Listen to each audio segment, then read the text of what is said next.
Holler if you hear me, and welcome to this week's edition of Luke Uncensored. It is the top of the hour, 8 p.m. Eastern, and we are here and we are together to round out the week there. This was a big week between the first dentist appointment I've had in 15 years, as well as Free Comic Book Day that came on up yesterday, and that was a great, big, epic time. And let's see what we've got. We have got Vanessa showing up in here, as well as Nick, both of them coming in saying hello, hello, hello to everyone right there. That is nice. That is fun. That is great. And well, now my channel members out there got to see the video of my haul, and yeah, as you saw the way I edited it, where it was overlaying footage from the three shops I went to with the footage of what I had done, trimmed down and removed some digressions when it came to talking and all that, which is a detail that now with the editing software I have, when it comes to content I do, now being able to cut around bits of what I was bringing on, because like I said, the only videos I ever script are the Luke Shocks videos, and even then, the last big monologue topic at the end of those videos is just me going off the top of my head after that big punchline.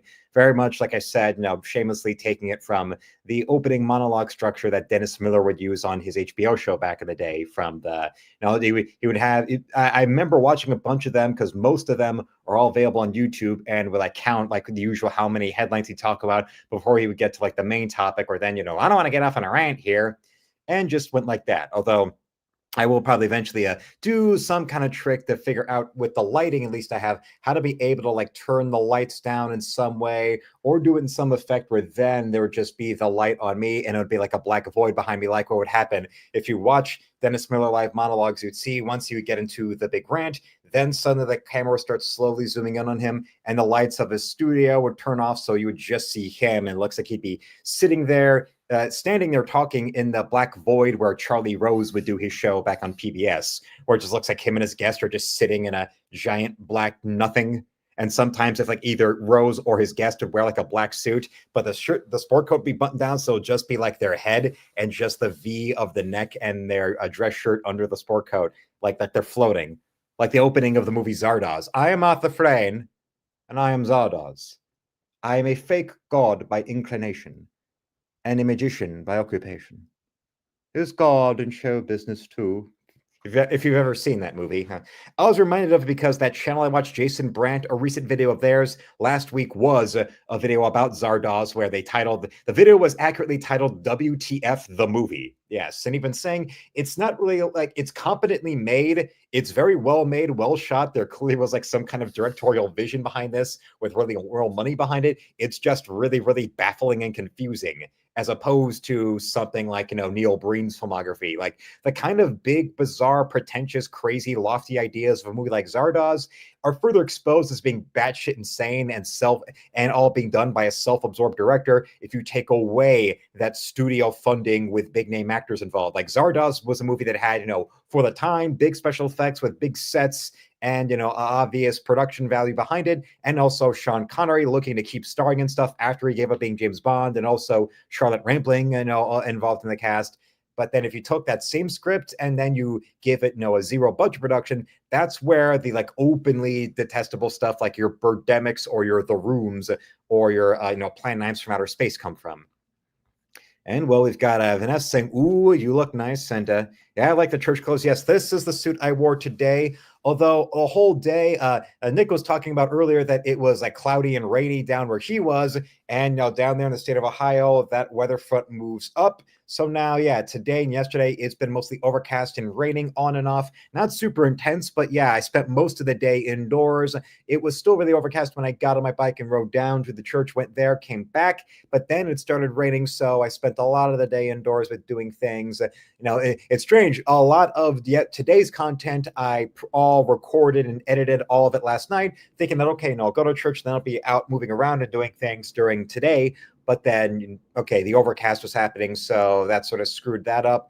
And I thought, oh, the only thing I have to do is get back to church, quickly record the shorts, and then that'll be it. Oh, no. Instead, it became a lot of looking at the inventory of what I got with my free comic book day haul, as well as also inventory involving my store, considering the newer things have been coming in, the newer photo traced work I've been doing, and looking at the things we have that are up there, and then versus those that sold. And also I saw that Weatherman left a comment on last night's stream apologizing for he overslept the stream because of allergies flare up and all that, which okay, I understand. And also yesterday, because of that Adam Sandler comedy segment I showed, the stream became ineligible to be monetized. But it was simply a matter of the take when it comes to clicking on the take action. I clicked on the took action, and they simply trimmed out those segments where it's me, reacting to playing the Do It For Your Mama bit from Adam Sandler's What the Hell Happened to Me album. So now it's simply, okay, now it's eligible. And I clicked on the, request review for the last night's stream to be monetized.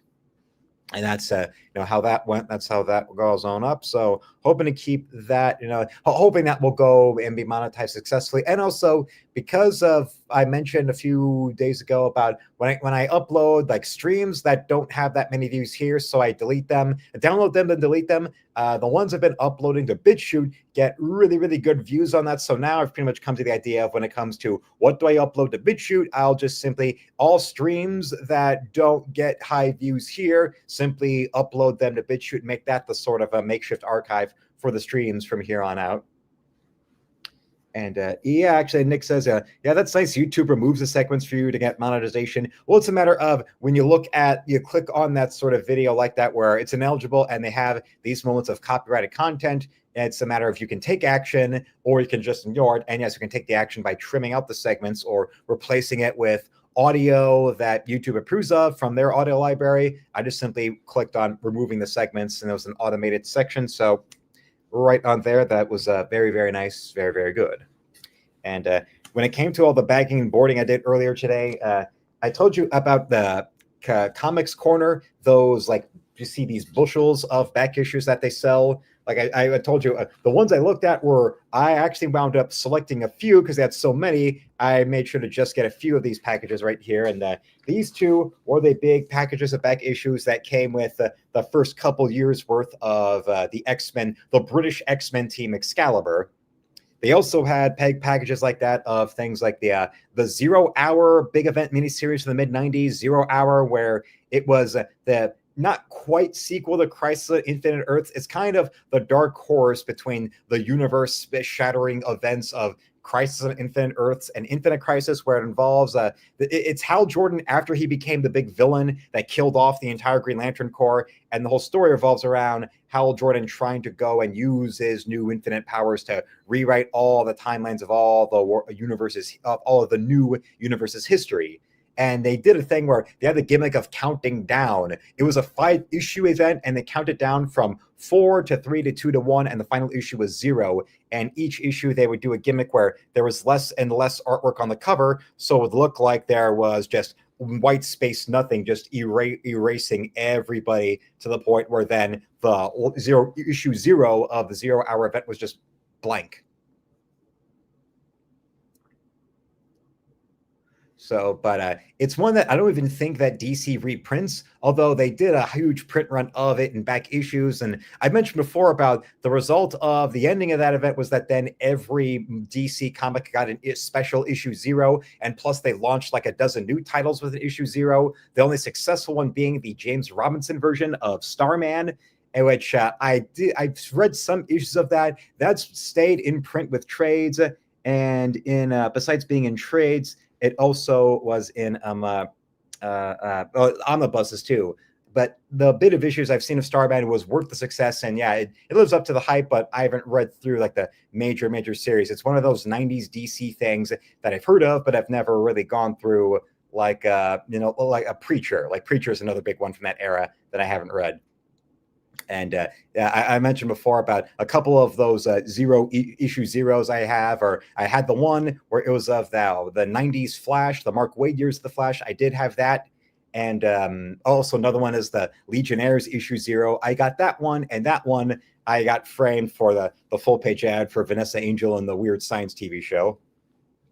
And actually, when I went and did the math, because the early issues of Excalibur, I think they actually are doing a new print of the omnibus for those first few years, with those first 2 years with the Excalibur. But I also know that there's an Epic collection. Although the Volume One Epic collection starts with how Excalibur started out, it didn't immediately start with a new issue one like the New Mutants did or X Factor did. It was initially a series and that was serialized across issues of Marvel Comics Presents that then did well enough to lead to its own monthly book. And yeah, there's the first 23 issues were kept in these two kind of packages like this where these bags came in. There's 8 for the first half and 750 for the other. So 23 issues there at 1550. Very, very nice. And the rest of that run, because the first 34 issues, that's the era of when it was Chris Claremont writing the Excalibur. And the rest of the issues that weren't in those packages were there in their 50-cent boxes. So, yeah, and I remember the cashier, because between how they're 50 cents a piece and also they do bulk deals where, like, they'll charge you this much if you buy this X amount of issues from those boxes or this X amount of issues with that box or whatever. And because of between that and the sales for Free Comic Book Day, all those issues I got in the 50-cent boxes they only charged 4. So 1550, yeah, 1950 for the entire total for the entire Chris Claremont run of Excalibur. And most of the time of that era, also as artist, was one of the seminal boomer generation British artist, Alan Davis. Alan Davis being one of those first UK comic artists to cross over into America around the same time he was of that generation with Alan Moore and Brian Boland of the first real wave of the British invasion of comic people to come and work for America. And also Davis did a great work with Captain Britain with actually Alan Moore. Because the early days of when Captain Britain first showed up, it was with Marvel UK and actually a young Chris Claremont writing Captain Britain before he became a name on X-Men. But then after Claremont left that and started becoming a big name writing the X-Men, then Alan Moore and other people came in to start doing Captain Britain stories that apparently were really, really well received.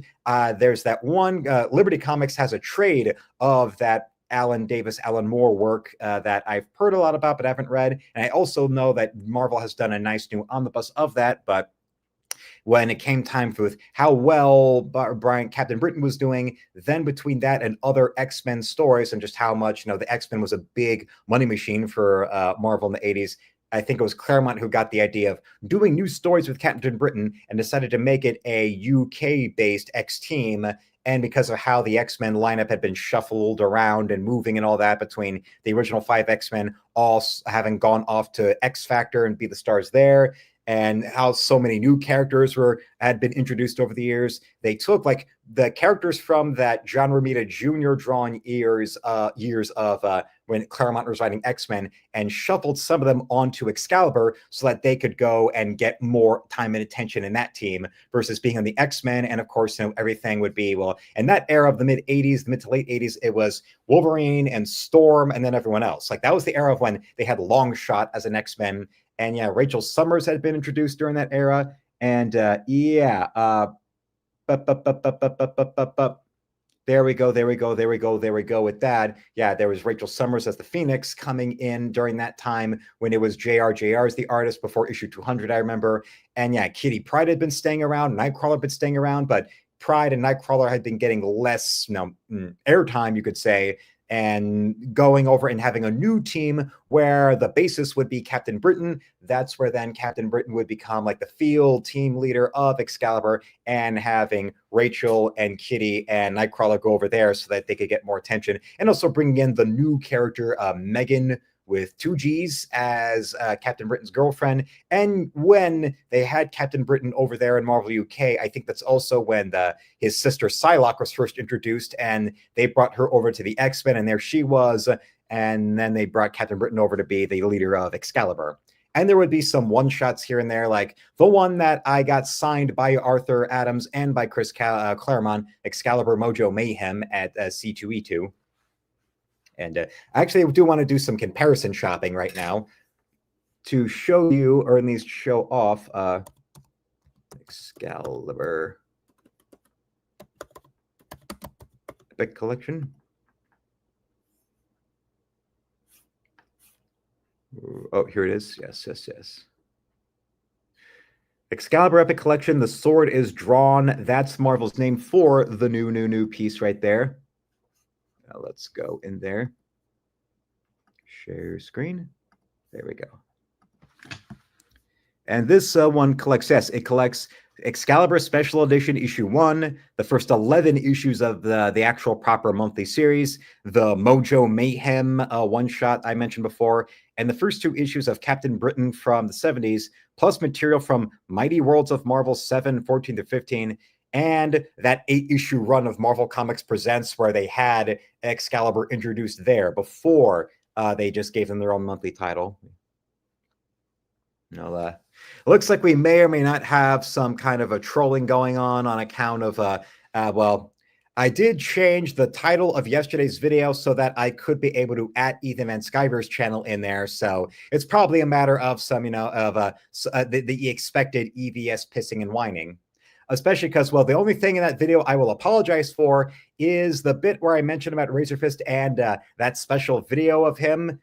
Turns out that actually, well, now with looking at the receipts that Razor presented on account of that video he did refuting all the horseshit allegations against him from this BPD suffering nutcase woman who apparently attempted to take his life and also threatened, gave death threats towards his dog, an old roommate of his, and also his father. And on top of all that, yeah, the dog that he has that she threatened to kill was also the dog that she was threatening that they actually picked out to own together.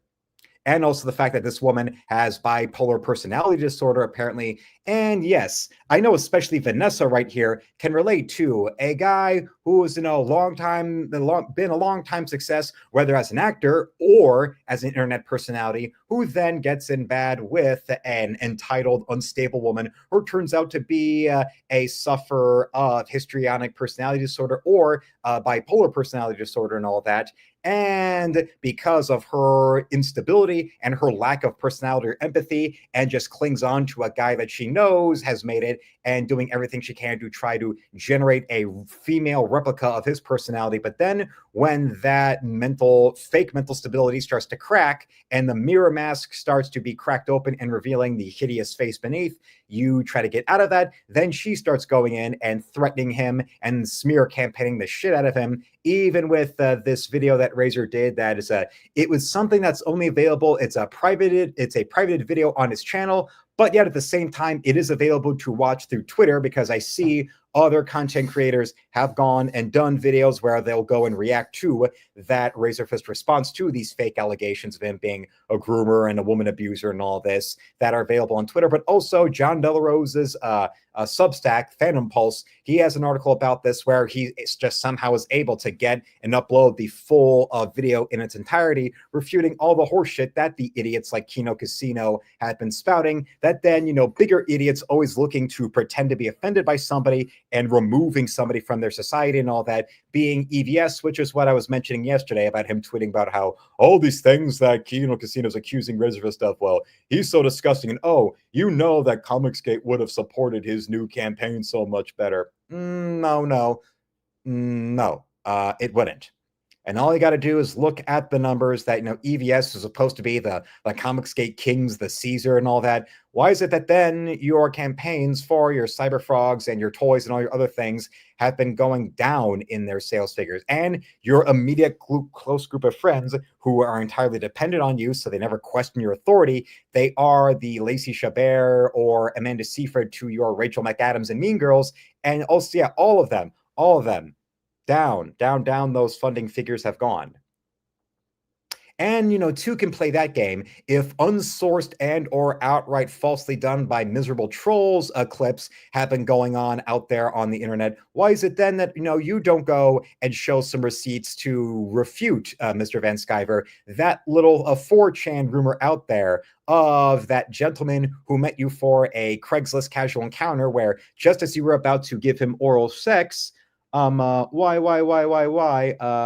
you're going to go and have a little bit of fun with another man with your mouth on that other man's dick until you saw he had comic books in the backseat of his car and you decided to get up and run away. Only for him to then recognize your face in your picture on the Wizard Magazine Top 10. Yeah. It's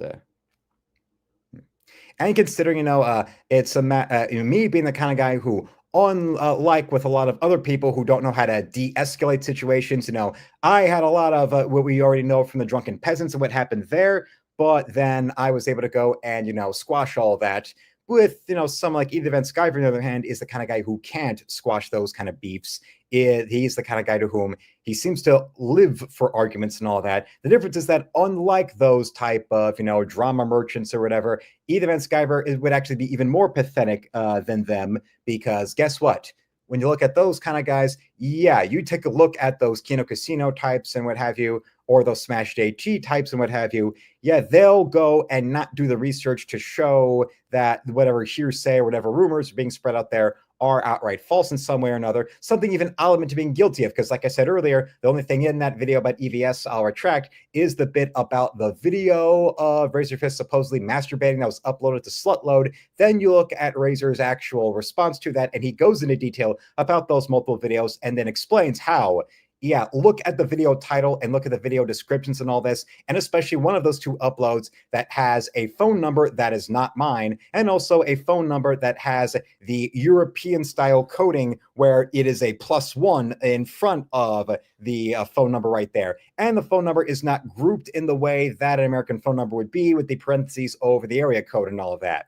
So, yeah, and then you look at the vocabulary used in those video descriptions and how whoever uploaded this was then in the early days of Razor's channel, uploading this under a troll account and going down one by one to all of Razor's subscribers at the time and linking them to this video that was fake of what supposedly was Razor with his face in frame there naked and whacking it, that turned out to have actually been, staged by somebody who has nothing better to do.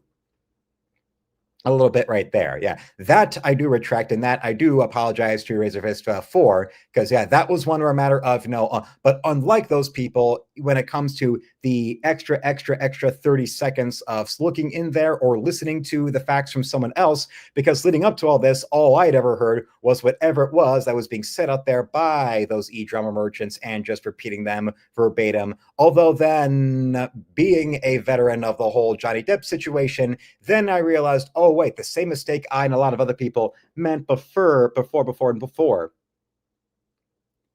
Now. What went on there was the fact of, well, oh my God, look at this.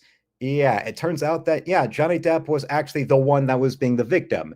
And that these guys, that these guys that were all saying these things about Johnny were just people that were pussy whipped, thinking that if they signal boosted Amber Heard's lies, that then they would go and get to sleep with her. I mean, do I need to go and bring up the details about the TMZ employee who was there on the witness stand to admit that that video of Johnny supposedly getting all angry and throwing things at Amber Heard was actually cut down to 6 seconds and zoomed in to block out the 2 extra minutes of footage showing that, no, that was clearly him yelling and being all apoplectic about his accountant messing with his finances, and Amber was recording it and planting that camera there, and then Johnny finds the camera being planted there at the end of the video to show all that.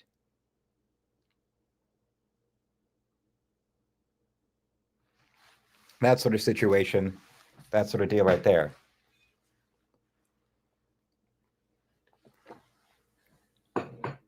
Of course, because I'm late to the game when it comes to building a channel like this, between either having not been around in the YouTube realm in the early days, uploading any content, and then on top of that, being in this kind of realm where I do any kind of pop culture commentary and all of that, after the algorithm went out of its way to go and stomp out any sort of idea of, promoting, allowing any channel that told how they went to shit in its hat with any kind of growth, because of the anti-Last Jedi gravy train that let Nerdrotic and Geeks and Gamers and their friends on that grow and grow and grow and grow. And now the algorithm goes out of its way to silence and refuse to accept the growth or popularity of any other channel afterwards, after that. So now they got to go and beg and plead for a fraction of that type of audience that those guys can have and then maintain by continuing to yell about how Star Wars is dead.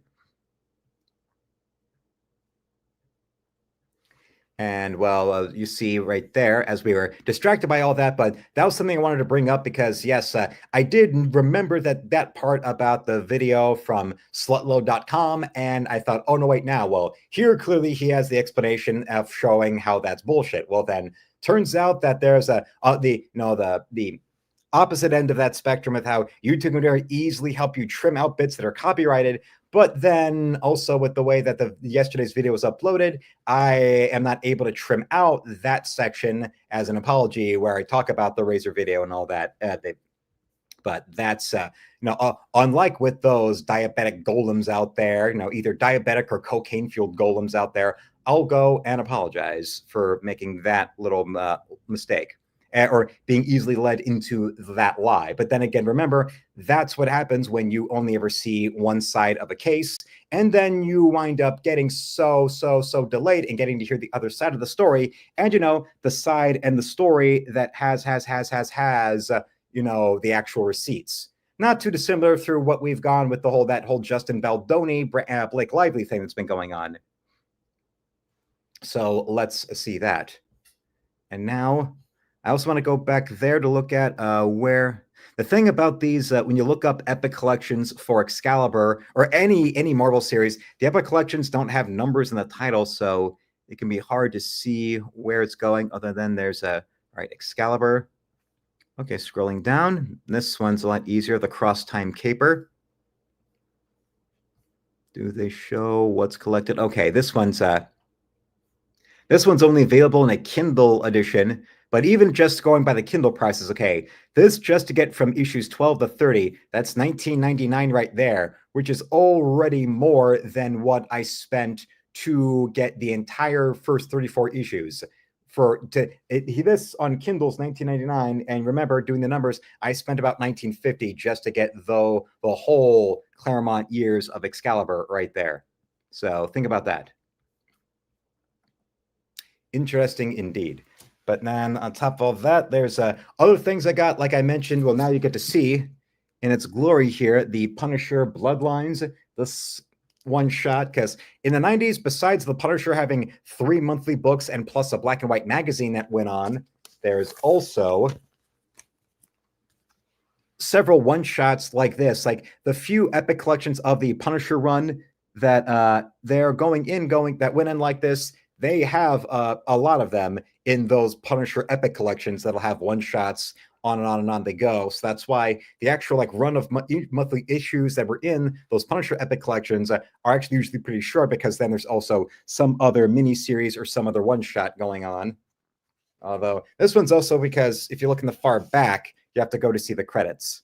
Like I mentioned, Jerry Conway being the writer on this, Jerry Conway being the original co-creator of the Punisher, that's fitting, and Dave Cockrum, and this was done, I believe, in the 90s. If I can find the copyright claim, which the copyright notice is not in the back, it's in the front, 1991. So this is right around by the tail end of Dave Cockrum's career.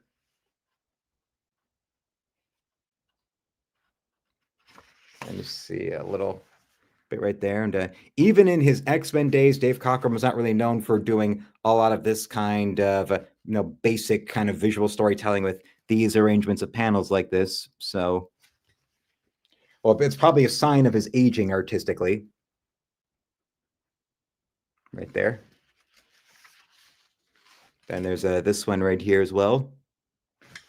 There's a few signs, but then again, you've got actually really well-known people, established people in the business, working on a character that was in the prime of his first big wave as a solo star. So there we go. And Patty Cockrum also, I didn't notice till then. Mrs. Dave Cockrum right there is the colorist, so that's nice.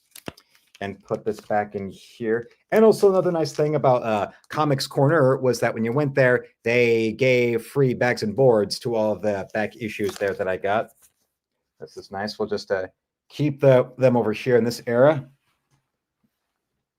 And this is one of the things I got from Liberty Comics, and this is as much as I love Barry Windsor-Smith, although yes, this issue of Marvel Fanfare with that Barry Windsor-Smith April Fool's Day issues, this one right here is just One of those facsimile editions, yes. Because current day Marvel stuff can't sell beans at a farting contest, now they've even gone to the point in the last 3 years of doing facsimile reprints of older stuff. Like, I think the first one they did was a facsimile reprint of the first issue of Fantastic Four, and now they're down to doing like mid-era issues of like the X-Men, like issue of the X-Men where Jubilee made her first appearance. I've seen facsimile editions of, and DC has now been doing them too, with like the first appearance of Swamp Thing and Crisis on Infinite Earths, and of course the first appearance of Green Lantern, which I got one of those facsimile editions of with a blank cover.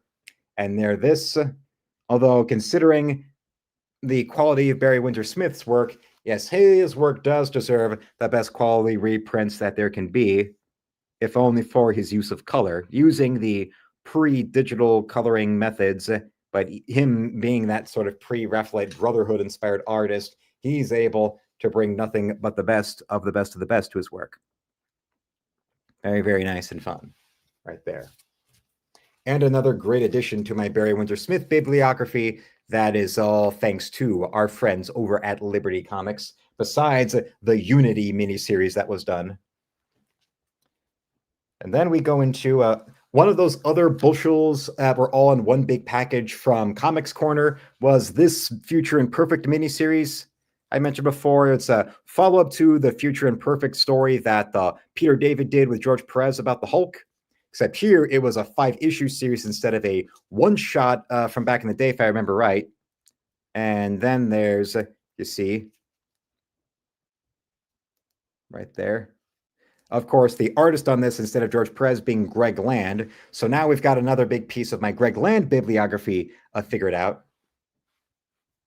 And yes, I would say, well, no, the Drunken Peasants have been nothing but positive with me since last summer and squashing all of that. Like I said, during the whole streaming, Ohio, Michigan, that game last year, they came in and just had basic positive questions. And also, when it came to my father's death, they responded and all that in a very positive, respectful manner. So I know it's nothing from them. It's definitely some EVS pussifying. So but then again, remember, that's the best they can do.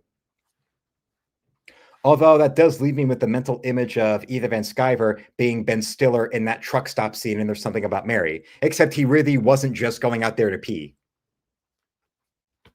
And would that make either John Malin or Shane Davis the Harlan Williams with the dead body in the driver's seat of the car, that then puts the body in the seat and runs away?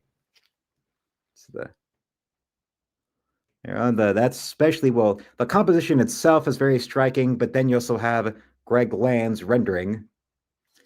You'd think the Rich Johnstons and the Cars of the world would be more respectful towards artists that went to some big art school or whatever. They're the kind of people that hate those self-taught types who become successful but disagree with their politics. But then Greg Land, who has an art degree from Indiana State University, they went and act like he's the only one that's ever traced anything, which is pure bullshit. Oh, wait, yeah. And well, today I did go and do another video that was basically the video equivalent of the slow crank middle finger to Hassan Piker. So is it Hassan Piker or is it EVS trolls who can't take getting insulted? Yes. Ding, the hot pockets are ready, trolls. Your mama calling you? Now, all the troll talk, especially interesting considering that one of the topics I brought up in the Shocks video today was I brought up a joke about, Charlie Sheen forcing himself on Corey Haim back in the day, apparently on the set of that movie Lucas they did together, about the Australian 18th century monk who was found mummified with wood shoved up his ass. Yes. Or as EVS calls it, what he does when he goes out to pizza parlors in New Jersey. Let's see if how many iconography of Marvel characters can you count? Let's see, we've got that looks like a hobgoblin pumpkin. There's Iron Man, a Magneto, Iron Man, more classic Steve Ditko Iron Man, Spider-Man. There's our Thor hammer, Scarlet Witch back there. It's a Black Widow belt. That's the Black Knight. I believe that's Daredevil and Luke Cage right there. The context clue, if there's that headband Luke Cage used to wear right next to Daredevil, because in the 70s, Luke Cage and Daredevil were pretty close. Even a lesser talked about thing during the Frank Miller years of Daredevil was maintaining that street level friendship with Luke Cage and with Iron Fist. That was in at least an issue of that. The issue of the Frank Miller Daredevil that has the big parade with the Kermit the Frog float, I remember. And well, oh, the irony with what's going on. It may or may not be Hassan bitches or EVS bitches. And then look what else I got. For those fans of Jeff Johns' run on Green Lantern, I remember when I first was going through those comic trades that they would have at different Barnes and Nobles or whatever I go to in Orlando. They had the Sinestro Corps War, and the story starts in the trade with this Green Lantern Sinestro Corps special, where the war begins here with the Adolf-inspired haircut they gave Sinestro, because this, EVS drew the cover and actually drew the inside. And it's also interesting how if you, in the early days of EVS's channel, where he would do like art instruction videos or in videos where he would flip through like his own comics, he did one on this and talked about how after the success of Green Lantern Rebirth, how as popular as his artwork was, but as much of a terrible work ethic he always had. What happened was that they decided to make him like a special event kind of artist, where he would either do like one shots or do some like major fill-in issues or cover art for big events and all that. And that's why for the big send-off to the Sinestro Corps War that would be all over all the Green Lantern titles, they had it debut with this. Yes, because I remember reading through this in the Sinestro Corps War trade, where there's him first getting the Sinestro Corps uniform, first doing the Sinestro Corps oath, like with the Green Lantern oath, and Batman, one of the Sinestro Corps rings coming to Batman, he refuses it. And around this time also was when they made Kyle Rayner the embodiment of Ion. He became the host for Ion, the embodiment of will across the whole universe. But then he gets abducted, they rip Ion out of him and then fuse with him Parallax. I remember that. And that was after that big Ion Guardian of the Universe miniseries, which hasn't been reprinted, but I've seen back issues of it in comic shops and all that. It was like a 12-issue miniseries of Rayner becoming the host for the embodiment of will at that time. And that they actually got Ron Mars, the co-creator of Kyle Rayner, to write that. And that's that. It's one of those things. It became a joke with me about how with every one step forward creatively that Kyle Rayner will take in the wake of Hal Jordan being restored, Jeff Johns will do something to make him take 3 steps back. Because I'm guessing, that Jeff Johns and his Silver Age fetish, that means any like character created in the 90s or 80s or whatever, he has to do something to try to creatively make them a second string. That sort of detail. Like, okay, we're going to have Kyle, but now, oh no, I want Kyle to come back. But instead of just doing the thing of, well, then if you really want Hal Jordan back and you don't care much for Kyle Rayner, then just kill Kyle off, because we know you don't really want to have him around. But then in other side stuff with Kyle Rayner being involved in Green Lantern that Jeff Johns wasn't directly doing, that's where they did things like making him, the host for Ion, only for then Sinestro Corps to have him spend most of the story. They take away his power, depower him, then make him the host for the villain, and completely subsume Rayner having any heroic place in the story for the majority of it. So it's similar to what happened with Wally West. You notice with the whole idea of having Barry Allen come back as the Flash, and they're going to have Wally West be a secondary kind of Flash off in his own series, which never happened. And in the time between the Flash Rebirth and the New 52, Wally West would only ever appear in like a few comics here or there and like big group shots. Yeah. It's like I've made the joke over the years about Jeff Johns doing like his own impersonation of Cartman, where he goes into his basement and there's a Kyle Rayner punching bag that he'll beat with the bat going, "Fuck you, Kyle! But can I still kill Kyle? You thought you can destroy my storylines, huh, Kyle, you sneaky butthole?" Honey, Kyle Rayner's not a real person, right?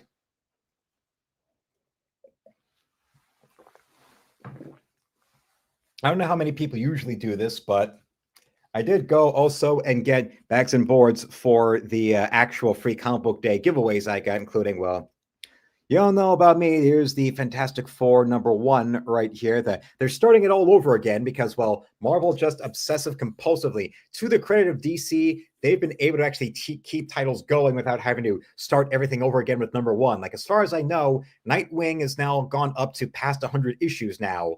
And yeah, if a B character like Nightwing has had a longer run with its latest volume of its title than the Fantastic Four, the first family of Marvel, you know Marvel doesn't know how to run a business. Actually, Nick, no, that's not where it happened. The Women Refrigerators thing came from one of Kyle Rayner's earliest issues where Major Force was the villain that was being hired to hunt Kyle Rayner down. But then he finds his girlfriend, kills her, and stuffs her in the refrigerator. When Kyle comes home, he finds the body. That's why when I bought and read the Kyle Rayner Green Lantern Compendium, I was legitimately surprised that not only did they reprint that issue in there, but they did it without any kind of trigger warning to, keep Gail Simone's two remaining fans, to keep them from getting all, oh.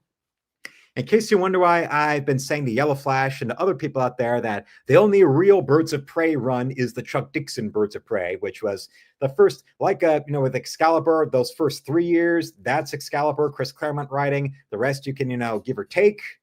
This with Birds of Prey, those first 4 years of the monthly title they had, because like with Excalibur, Birds of Prey started off as this like little thing that was in miniseries or in like anthology titles and stuff like that. Like I think the Birds of Prey's first appearance was in an issue of DC Showcase 96. And then they did some other one shots and little tie-in anthology things, and those did so well that then they decided to give the Birds of Prey their own monthly book that started in '98 with Chuck Dixon and Greg Land as the team on there. And Land eventually left. I think it was after he quit Birds of Prey. That's when he went off to CrossGen and started drawing Sojourn. But Dixon stayed, and the first 46 issues consecutively are all written by Chuck Dixon because, well, he's about as close as any living writer was able to get to matching the success and consistency of Chris Claremont when, Claremont was put on a title and he would stay, like, besides the 16 straight years of never missing an issue of, Uncanny X-Men. Then there were those early years there of the New Mutants where he was writing every issue until eventually he walked away. And the exception maybe being the Wolverine monthly book. He only wrote like the first 7 or so issues of that Wolverine monthly. And then from there, he went on to, leave that. And I think Peter David did some issues. There was a bunch of different fill-in writers for a while until Larry Hama came on to Wolverine. And then he stayed for the longest time, like how Larry Hama did on G.I. Joe. So when I mentioned earlier that Larry Hama was like the Chris Claremont of G.I. Joe comics, there we go. That sort of situation. Although the thing with all of the continuity reboots and all of that, because of how important the Emerald Twilight storyline has now become to the whole lore of Green Lantern after Jeff Johns took over, because the way he retconned the whole Emerald Twilight storyline, now that's become an important major part of the whole cosmology of Green Lantern since then. So that means that, well, the Kyle Rayner origin built on Hal Jordan turning evil has to be maintained in some way, and also the dead girlfriend of the refrigerator also has to be maintained. But the other details, can be shifted around. Like Major Force usually doesn't even get mentioned by name when they reference that stuff during the Jeff John years and all that. Although, like I said, at that comics corner, they do have in those same kind of bushels of back issues a lot of those Ron Mars issues of that Green Lantern Kyle Rayner era, which, the Kyle Rayner Rising Compendium it has the Emerald Twilight issues, and then it goes up to like issue 62, but it also contains a lot of other titles that feature Kyle Rayner in it, like when they added him onto the new Teen Titans in the mid-90s. They're also featuring him in the Dark Stars and other, that Guy Gardner series they had at the time. They would do that. And but until 97 was when they took Kyle and brought him into the Justice League, rebooted as JLA. And probably then that means that if they do a second volume of the Kyle Rayner Compendium, that will probably then include maybe some JLA issues that have a lot of attention drawn towards him. Yes, but yeah, that's for sure referenced in Sinestro Corps when Ion gets ripped out of Kyle, is that, doing everything to beat him down. And despite Kylo Rayner being established as the torchbearer of the whole Green Lantern Corps, and him single-handedly keeping the whole Green Lantern image and the Green Lantern mission alive single-handedly across the whole universe, somehow, despite all of that and being the brand of the torchbearer, that is the two kinds of stories you get with Green Lantern being featured in with Jeff Johns' Green Lantern stories featuring Kyle Rayner is that he's always either second fiddle or that he gets depowered or demoralized so easily in some way. Yeah, that's almost when Jeff Johns is, Silver Age character, biases leans into like OC obsessed fan fiction kind of writing that can get really, really shitty. Let's see what's right there.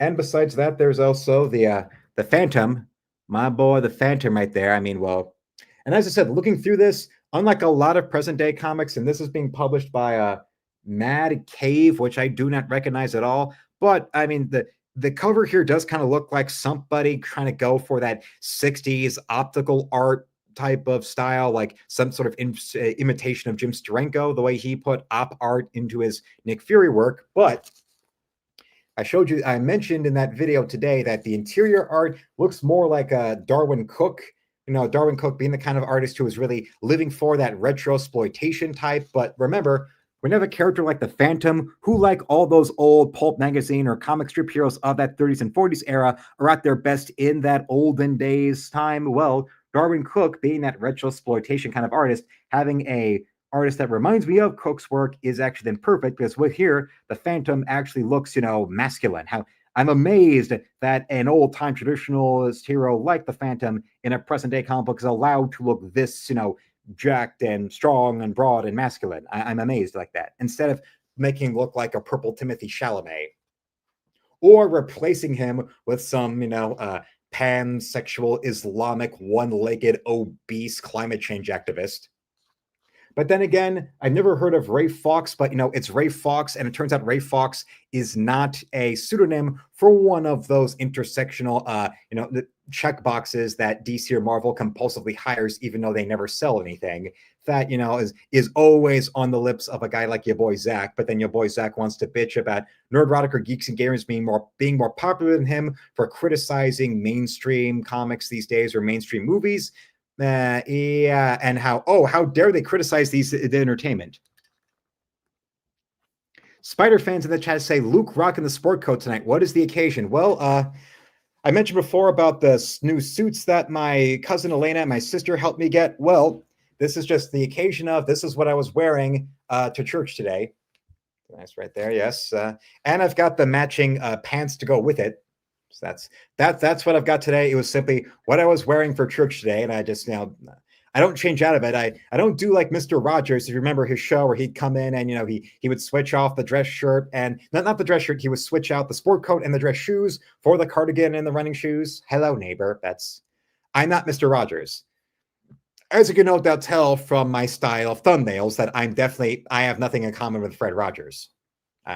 I know some details of the man's life, and of course, besides all the decades he did for children's TV, and I am not Mr. Rogers at all. Maybe in the far future or something, maybe as an old man, maybe then I'll start doing Mr. Korolovich's Neighborhood with the same little train set and similar theme music and all that. Won't you be my neighbor? And also remember, Mr. Rogers would have been of the age where he probably would have seen the Phantom in newspapers back when our friend here debuted. Actually, the more I look at it, it kind of looks like it looks more like a John Cassidy type of cover. Like all those variant covers that John Cassidy drew for Dynamite when Dynamite was doing the comics of those old pulp characters like the Lone Ranger and Green Hornet. He would do those sort of minimalist looking type of covers that sometimes would have like the op art like this. Thoughts on the Billy Zane Phantom movie? It is probably if anything, it is definitely one of the best 90s superhero movies and one of the most well done adaptations of a comic character, as in it is truly made by people who understood the character and faithfully translated his whole mythos and his appearance and his skill set and what kind of villains he would go after and what kind of storylines he would go on and what his supporting cast of either heroes, fellow heroes, or no, supporting allies and all that would be like. Really, right down to Christy Swanson, her character there, all the way up to the way they mixed and matched different storylines, like with the Singh Brotherhood and the Sky Maidens, while also having an original villain with an original motive, with going after those mystical skulls, which is an interesting high wire walk that some comic book movies would do that, where they're clearly trying to do multiple well-known storylines or villains at once, like with the Daredevil movie with Ben Affleck, where they're doing the whole Elektra saga at the same time. They're also doing the origin, and there's everything with Bullseye being sicked on Daredevil because of the Kingpin, and Kingpin being his enemy and all of that, and Ben Urich trying to figure out the identity of Daredevil, all those sort of details there, which, well, I mean, even people like that movie will complain about, trying to do too much at once. And then you have, I think even Barbed Wire did that too, where the Barbed Wire movie was trying to condense multiple storylines from the Barbed Wire comic down into a script, but it's all over the place. And also the Faust movie did that too, where they got, I think, the co-creator of the Faust comic and tried to also have him do multiple storylines for Faust at once, but it was like messy. While the Phantom, on the other hand, it does the Singh Brotherhood, it does the Sky Maidens, and it does its own original villain plot all at once. And well, worthy of The Ghost Who Walks. Now, if only Kim Ryan was around here to have seen this, knowing that, that down, or in Helen as well, but knowing how down under, for whatever reason, the Phantom is as big a name in the land of Australia as Superman would be. There's just something about how the Phantom has been kept in circulation down in Australia that makes him as well known a character as, a DC or Marvel hero. So, and well, I've never heard of Mad Cave, but they seem to have attracted a lot of old-time comic strip hero rights that involve King Features, because I know King Features Syndicate were the copyright owners to the Phantom and original publishers of the strip, and so was Flash Gordon. And look at this random page where we see that sort of Neil Adams-looking Flash Gordon cover right there that's also being done. But, I mean, this free preview of the Phantom looks really nice, so maybe I'll go and look at this Flash Gordon, because, well, Volume 1, Escape from Planet Death, is available now. I might look that up at next time I'm at Liberty Comics, I might look this up. Because trust me, I've seen a lot of Cal Arts cringe, and, some people, I can easily see some people comparing this art style to like the Paulo Rivera, Chris Samney puke that was produced by the Mark Waid Daredevil run. But I look at it and I'm seeing that more in line with what was done with Darwin Cook when he would do stuff like Justice League New Frontier, or that Catwoman series where they first introduced Catwoman's the costume she's been doing since the 2000s, where she's got the goggles that have that she holds up to look like cat ears, and it's all black, as opposed to the Jim Ballant 90s purple dominatrix with the whip look that my sister had the whole series of, and confirmed in one of her visits here that she still has the whole back issues, all the back issues of that 90s Joe Duffy, Jim Ballant mostly done run of Catwoman from that time. Let's see. Spider-Fan says the Ben Affleck Daredevil movie was my first exposure to Matrix effects. Left a big impression on me when I was younger. Well, I remember that was part of my 11th birthday, was going to see the Daredevil movie and loving every minute of it. And then a few years later, they randomly on FX one summer afternoon, they aired the director's cut, and I liked the director's cut even more. Although I've always been a fan of that original theatrical version. It's kind of like Alien 3 that way, where I always was a big fan, defender of Alien 3. Like when it comes to the whole critical drinker circuit of those UK kind of film critics or whatever, they all are when it comes to them, they all, a flaw with them, a disagreement I have with them is that, they're all those type of James Cameron worshipping basic bitches who hate Alien 3 for contradicting their James Cameron hero worship, and how they want the entire Alien franchise to just be all about, glorified fan fiction of aliens. That sort of thing. Well, that's why with Critical Draco to Maul and all that, I disagree with them and tell them all to shut up. Notice how, though, when it comes to other things that, the critical drinker could actually has gotten factually wrong, like when he did that production hell video on Waterworld, and there were facts about that he got blatantly wrong. But notice that the people who professionally hate him, like your boy Zach, never bring that up. They just go after spurious allegations of he doesn't watch the movies he goes to see. Oh, he wasn't reviewing these films and uploading these film or TV reviews in a timely enough fashion. That makes him a grifter. Same thing I was saying today to Hassan Piker and yesterday to EVS, and that in heart, mind, and soul, I'm always saying to Vito Gesualdi and Vosh.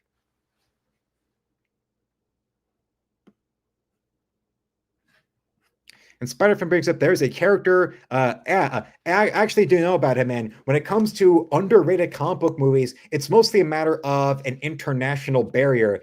From the as far back as the 60s. This was the time of when comic book characters getting adaptations, the best we could get was the Adam West Batman stuff. But then in, I think, the 60s, you got a very well received, but it only really got into the European market of a hugely popular comic book character in Italy called Diabolique. There was a film from, I believe, Mario Bava, one of the major filmmakers in Italy of the 60s and 70s, called Danger Diabolique. That was a long-running. In Italy, they call them fumettis. Yeah, and sort of like with the big horror fumetti that was in the 80s called Dylan Dog. That was so. Unfortunately, the best Dylan Dog got as a movie was Hollywood did a terrible one with the guy who was starred in Superman Returns. But you sort of got an adaptation like that, kind of with that great horror comedy from the mid-90s in Italy called Cemetery Man, because, well, the movie stars Rupert Everett, and the film is based on a novel from the writer who co-created Dylan Dog. And Dylan Dog was drawn deliberately in the likeness of Rupert Everett, and Rupert Everett stars in Cemetery Man, as it was known over here. So, yeah, no, there you go right there. Although, because of that terrible movie, Dark Horse did do a nice big compendium reprint of when they did reprints of the Dylan Dog comics in the 80s, because, yeah, Dark Horse gets all the credit for making manga popular in America when they would do those miniseries reprints of big manga like Blade of the Immortal or Ghost in the Shell. Not as successfully, they also did reprints of popular Italian comics. And yeah, Dylan Dog was one of them that they did in the 90s. And they had new Mike Mignola covers done for them. And those just sort of kind of came, but didn't really, they didn't really introduce Italian comics into the greater American market with a permanent place, like with, how manga has. Although now, more recently, another big one being, Bande Dessinée, the French comics, they've been getting, more of a place in comic book stores and in bookstores, and I'm really happy about that. And there's a character called Diabolique that is a massive character in Italy. That is obscure in other parts of the world, says Spider-Fan. It's kind of like the reverse of what I said about the Phantom. The Phantom being an American comic strip hero that's still going around and still doing new stuff, but for whatever reason, the character is mostly known as like a WW2 era relic, kind of like the Lone Ranger or the Doc Savage or the Shadow. But in like the Danish countries and also down in Australia, he is as big a deal as anything else. Ask my Australian viewers down there, and yeah, the Phantom is kaboom. He's a big deal.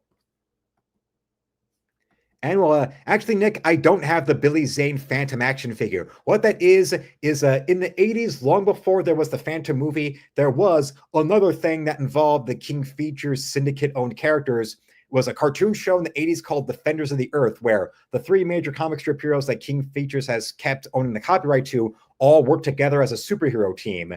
Where it's the Phantom and Mandrake the Magician and Flash Gordon all working together to fight Ming the Merciless. And that cartoon show, well, now last time I saw it, it's available to watch on Tubi. And a few years back, NECA did a series of toys for the heroes of Defenders of the Earth. And I bought from a Target during the pandemic the toy of the Phantom. And that toy of the Phantom, it's from the Defenders of the Earth. Although a few years back, they did also at NECA do a series of anniversary toys of the original comic strip accurate versions of those characters. For that, they did. It was an anniversary NECA toy for the Phantom that is more directly based on the comic strip. The main details being his use of guns, 45s, which the Phantom didn't have on Defenders of the Earth, and also the vertical striped long underwear that the Phantom had on his original costume in the comic strip that he didn't have either in the movie or on the Defenders of the Earth cartoon. I think the only one that did that was that great cartoon show that was on the air before the movie, The Phantom 2040. It was kind of like Batman Beyond done by Neon Flux. Yeah, because the Eon Flux creator actually was like the main producer on the Phantom 2040 before he started doing the Eon Flux shorts on Liquid Television that then led to the Eon Flux show. Let's see. And Nick brings up, yeah, I like the director's cut better than the theatrical cut for Daredevil. And although when it comes to Alien 3, Nick says, yeah, I don't know. The theatrical cut of Alien 3 is pretty awful. The assembly cut is improvement, no. And now I see when it comes to things out there with online fandoms for films, being able to bring together the resources to get like 4K restorations of films like that done, there's now a website out there that's dedicated to doing a new 4K restoration. It's called Alien 3 The Legacy Cut. It is a fan-funded and produced 4K new cut of Alien 3 that mixes and matches things from the theatrical and assembly cuts of Alien 3 into a new kind of version of the film.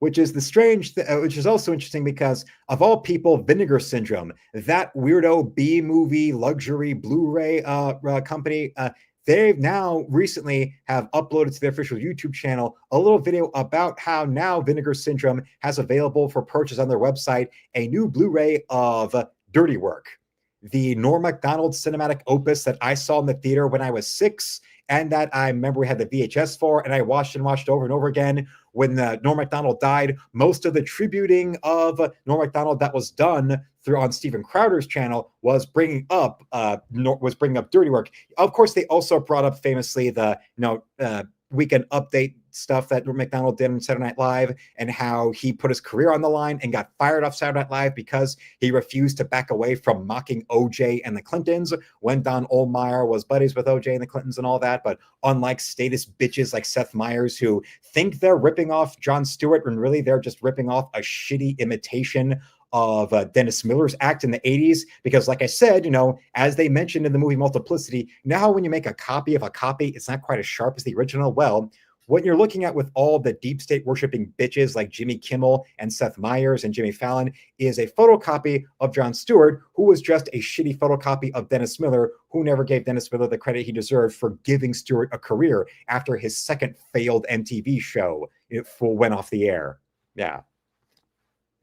And yeah, I saw that now they not only did Vinegar Syndrome release a new Blu-ray luxury edition of Dirty Work, but that famously when the film came out, there were several minutes of it cut, and also there were several scenes where they edited or used different takes to make it PG-13 instead of R-rated. So kind of like what Vinegar Syndrome did with Tammy and the T-Rex, where they restored the original gorier edit of the movie to a 4K upscale and all that. Then now Vinegar Syndrome's done the same thing, where now they have Dirty Work, the dirtier cut, where the original R-rated edit of the film is now restored with those more filthy alternate takes, and with deleted scenes, including a whole a whole prank set piece that was done of them pranking guys with donuts, with a donut box, that then they'd look at the bottom of the box, they'd see a picture of all those donuts resting on the dicks of Artie Lang and Norm Macdonald's characters, which would have predated a big gross-out gag from the movie Van Wilder by about 4 years. If you remember Van Wilder, there's the part where Ryan Reynolds gets even with those frat boys by getting his dog with the big balls to come in a bunch of dinner rolls or some kind of baked good like that. He leaves them in a big basket at the frat house, and then they start eating them, and they all love them. But then they look at the bottom of the basket and they see a bunch of Polaroids of the dog fucking and coming into all those rolls, and they all start vomiting on each other. Like that. Yeah, I did see the and another thing also when it comes to Alien 3, and in the time between the assembly cut being put on the Alien Quadrilogy DVD set, which actually I got as a Christmas present when it came out, I remember. Between that and now, there's the Alien 3 Legacy cut that's going online. There was the work print of Alien 3 from 91 being made available. And yes, Nick, I have seen all those videos that Hack the Movies did about Alien 3. And Spider-Fan says, unpopular opinion, the Eon Flux movie is better than the animated series. Well, honestly, I've never seen Eon Flux, the MTV cartoon, or the movie, so I wouldn't know. I've seen clips of it, and I know what the art style that Peter Chung developed for Eon Flux looks like. That's why, without even seeing any credits, when I finally watched the Phantom 2040 on Prime, I was able to see, oh yeah, the Eon Flux guy worked on that. And also, in retrospect, I could also see how, yeah, the Eon Flux guy also worked on Rugrats. Like, he did some like production design work for Rugrats and directed the animation for the opening credits. Yeah, look back at the opening credits of Rugrats and then watch like Eon Flux scenes more closely, and you can see, oh yeah, that's the same animator.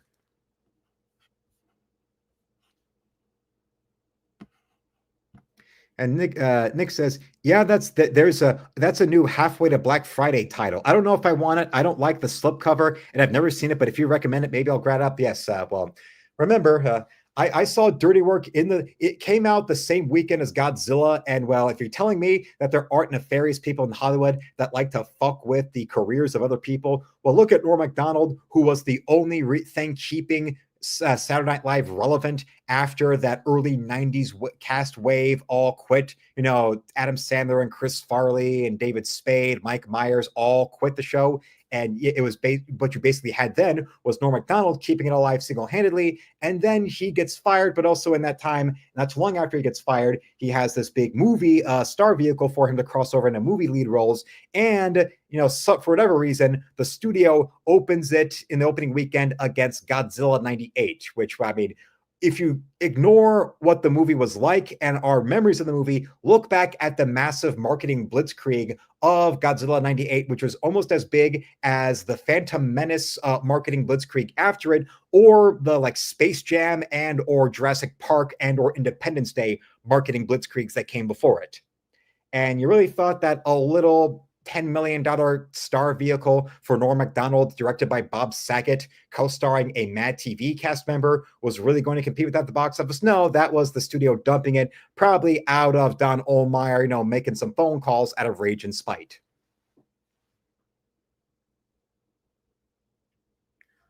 Let's see.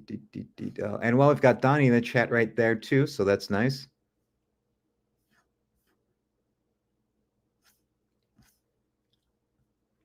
And a Nick Spider-Man fan asks, which is your favorite Star Wars movie? Also, have you ever read Star Wars Legacy? Unfortunately, I have not. When I would go to comic book stores and all that, I would see a lot of that cool looking, but never read any Dark Horse Star Wars comics. The only Star Wars comics I ever looked at in the time before discovering the comic strip that was done in the 70s and 80s that Al Williamson was the artist on, which now I have the Marvel epic collections of. That Marvel did multiple reprints of that original LA Times Star Wars comic strip that was published after the first movie and all the way up until Empire and Jedi. They did like big hardcover editions of it, and they also did some epic collections. I own that comic strip in the epic collection form. But the only comics of Star Wars I ever would look at were the official movie adaptations they were coming out. Like when The Phantom Menace came out, I already knew what the story was going to be because at that same Barnes & Noble I would go to where I would see like the new issues of DC stuff on the shelves there. And that's also where the first comic book that was ever bought for me came from. That one issue of one of the big Batman titles during No Man's Land, the No Man's Land era. That's also where I saw they had the adaptation, the comic adaptation that was inked by Al Williamson, actually, of The Phantom Menace. And I saw the major story beats in there were the same as what you saw in the finished film. And then the same thing happened with Attack of the Clones and with Revenge of the Sith. And because I remember, yeah, at the Revenge of the Sith adaptation, the big scene of when you first see Vader and he's destroying everything when he's told Padme is dead, that big splash page in the comic adaptation makes the big no moment look a lot more like it looks more dramatic and destructive, like what was meant before it all became internet memes with the no, because of hackneyed assholes that are just spiteful little hipster shits on the internet. That sort of detail. And I will be basic bitch about this and say The Empire Strikes Back. I will say that when it comes to the answer to the favorite Star Wars movie.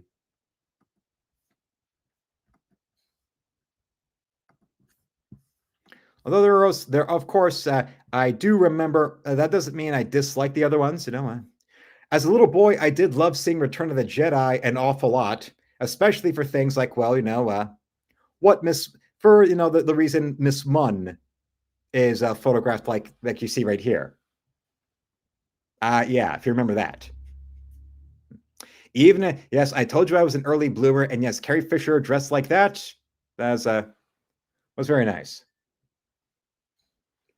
I'll drink to that.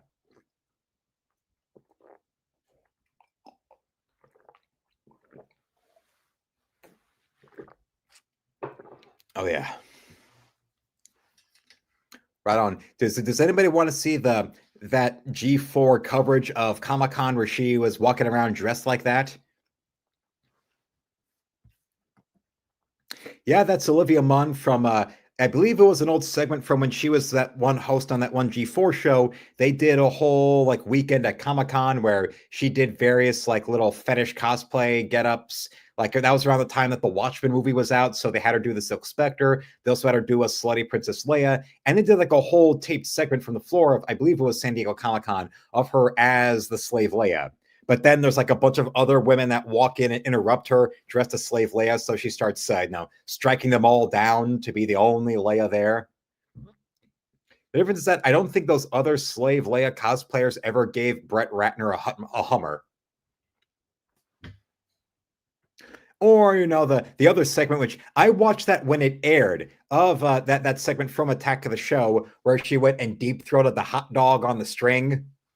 Yeah. Yep. And then I'm guessing that became a force of habit when then that G4 was still going, but she quit Attack of the Show, and then they brought in that Playmate of the Year, Sarah Jean Underwood, and they had her do the Slave Leia cosplay. And that segment, which actually I showed a few weeks ago, of her doing the Star Wars themed sexy car wash where she's in, but she's wearing the Padme white belly shirt tight get up from at the end of Attack of the Clones. The tight white belly shirt with the matching pants, and there she, like that. Yeah. The difference is that Sarah Jean Underwood was actually, attractive and has sex appeal, unlike Natalie Portman. Just, you want to just leave this on screen, or it depends on how long it takes for our male viewers out there to then need to go get a towel and a sandwich. Don't move, baby. I'll go get you a towel. I mean, considering what she did to try to have some career like she did, at least until X-Men Apocalypse came out, and then her acting career disappeared like that. Although it's not like what we were suggesting, but then doubting with Rebecca Romaine, where maybe it was simply a matter of she just, got older and wanted to be a mother and has been not acting as much because she wants to focus on being a parent, which is a much better choice, as opposed to Olivia Munn, where, years before ever having any babies with John Mulaney, you saw her from, expecting us to take her seriously on a show like The Newsroom versus, now suddenly, no roles, whatever. And well, besides getting back into the spirit of things with what we did right here, when it comes to those early years of Birds of Prey I was mentioning earlier, thanks to Liberty Comics and their great deals they had yesterday, I was able to get things like this was one of those little one-shots and or previews or miniseries that they did before they just greenlit a full-on Birds of Prey monthly title. And now with how well done those compendiums are for DC, or at least the ones I've read, I've liked the DC compendiums for Nightwing and the Kyle Rayner Green Lantern. And I haven't read it, but I have read most of those early years of Tim Drake, Robin, his solo stuff that they've done a compendium of, and also for Lobo, but I've never read that one. I haven't read any Lobo stuff. Why not do a Birds of Prey Chuck Dixon compendium when? There's one of them here. Even with that redesign of Black Canary's costume that I don't like, that's one thing I'll say. That's one big flaw of that is the redesign of Black Canary. She still wore her jacket, but now they gave her that those generic tights as opposed to the bustier with the fishnet stockings and the hooker boots. Even with her on the cover here with the 90s Catwoman with those purple tights I was mentioning earlier. But yeah, there's and then you have here the Chuck Dixon, Greg Land era of Birds of Prey pretty much is most of the first 14 issues. Some of these first 14 issues do have fill-in artists. And here I've got issues 3, then 4, Now you see a better look there. Her scuba diving Black Canary in that, well, they still draw her attractive. It's just the costume design I don't like. But remember, this was a young Greg Land starting to get regular work for a major publisher, so of course. Then there's no 4, then 6 right here. Yes. I actually am one of those that prefers to have kept Barbara Gordon as Oracle. It's the Batman equivalent of what happened with Wally West becoming the Flash, and then DC stuck with Wally West being the Flash for so long that reverting things back to what it was before was a stupid move. Like, by the point of what happened with the DC New 52 and all that, of making Barbara Gordon Batgirl again, she had already been 20 years into being the Oracle, and it had become so accepted by the fans that even other media was starting to adapt Barbara Gordon as being Oracle. I mean, by that point, you were already almost a decade away from the Birds of Prey TV show, where we got to see Barbara Gordon as Oracle instead of as Batgirl. Although still with those flashback scenes in that one episode where she puts on her old Batgirl suit with the little device so that she can walk again, still Dina Meyer, the only good live action Batgirl. And you can see that the clock tower she was operating inside of, and this was the pre No Man's Land era of DC and all that. I also just this era of late 90s DC stuff, I do have, just general fondness for, because like I said, the earliest actual comic books I was looking at were late 90s DC stuff. Even before that first one that was bought for me being the whole story of that one issue of No Man's Land and the trade for the death of Superman, which Superman's dead? Oh, and immediately it's going to draw your eye. So Spider-Fan says, I still need to get the trade that collects the early Birds of Prey stuff. Yeah, I think that's out of print, but during the pandemic, I did buy that trade where it's the first 11 issues of the Birds of Prey series. Yeah. So that's on. That was part of the whole taking up Razor Fist on his suggestion of looking at Sojourn. I then started looking for other Greg Land stuff, and seeing he was the original artist on Birds of Prey, with Chuck Dixon being the original writer there, okay, and I got that trade and also the trades of the Greg Land years of drawing the Nightwing Monthly. Got those, and the Birds of Prey trade, I think because those are out of print, but no, luckily it was around that time, it was still not too long within the wake of that terrible Birds of Prey movie. But no, if a movie's good or bad, then and the least that means that the comics of that title that were actually good will then be more easily available in trades, like what happened with the Daredevil movie. And even if you hate the Daredevil movie, well, it made the best of Daredevil comics from the time more easily available to find at a B. Dalton or at a Barnes and Noble or whatever. Yes, hello to Donnie. And Spider-Fan asks thoughts on the Birds of Prey WB show. I heard about it for years, but never watched it. I remember seeing ads for it, even posters at comic book stores and all that. And then last year on Tubi, I watched the whole 14 episode one season they did. And actually, I really liked it. I thought it deserved to go on. It deserved as long a run as Smallville did. Although with the caveat of, the show is still entertaining, even with doing things to mess with the Birds of Prey lore, like, of course, making Black Canary a teenager. So then it's supposed to be a show of, the Birds of Prey, but they don't really operate like the Birds of Prey from the story, which, remember, the Birds of Prey only first showed up in, I think, 96 and one of those DC Showcase 96 issues. So, and that was 2003 or so when that show had its one season. So, all right, you're doing a new show of this comic book that only has a few years of recent lore, but then already you're going to go and arbitrarily change it. But it feels like, that was a thing that was done to try to, appease the network with, okay, we need some kind of somebody's got to be teenage like that so we can go for that teenage angst demographic that the WB was that was their niche of that era. That was the niche they had because of Buffy and Seventh Heaven and all that. So, okay, make one of them a teenager so then we can have, high school drama, some focused episodes of that. So that's why they make Black Widow just a teenage runaway. No, Black Canary, a teenage runaway. And also they don't give her the She's a metahuman, but I don't remember her having the canary cry. Instead, they give her like some kind of dead zone kind of empath, like touch power instead of her canary cry. So I was like, what? That's not the character. And yeah, like I said, with glaring flaws like that, but still, I thought it, and also considering it was the first live action portrayal of Harley Quinn with Ferris Bueller's girlfriend playing her as Dr. Harleen Quinzel. But compared to the increasingly insufferable shit we've been dealing with Harley Quinn ever since then, between comic books and cartoons and movies, Mia Sara, best Harley Quinn. It's another one of those where I don't care if there's details about it or the portrayal of it that's not comic book accurate, but still better than this shit we've seen since.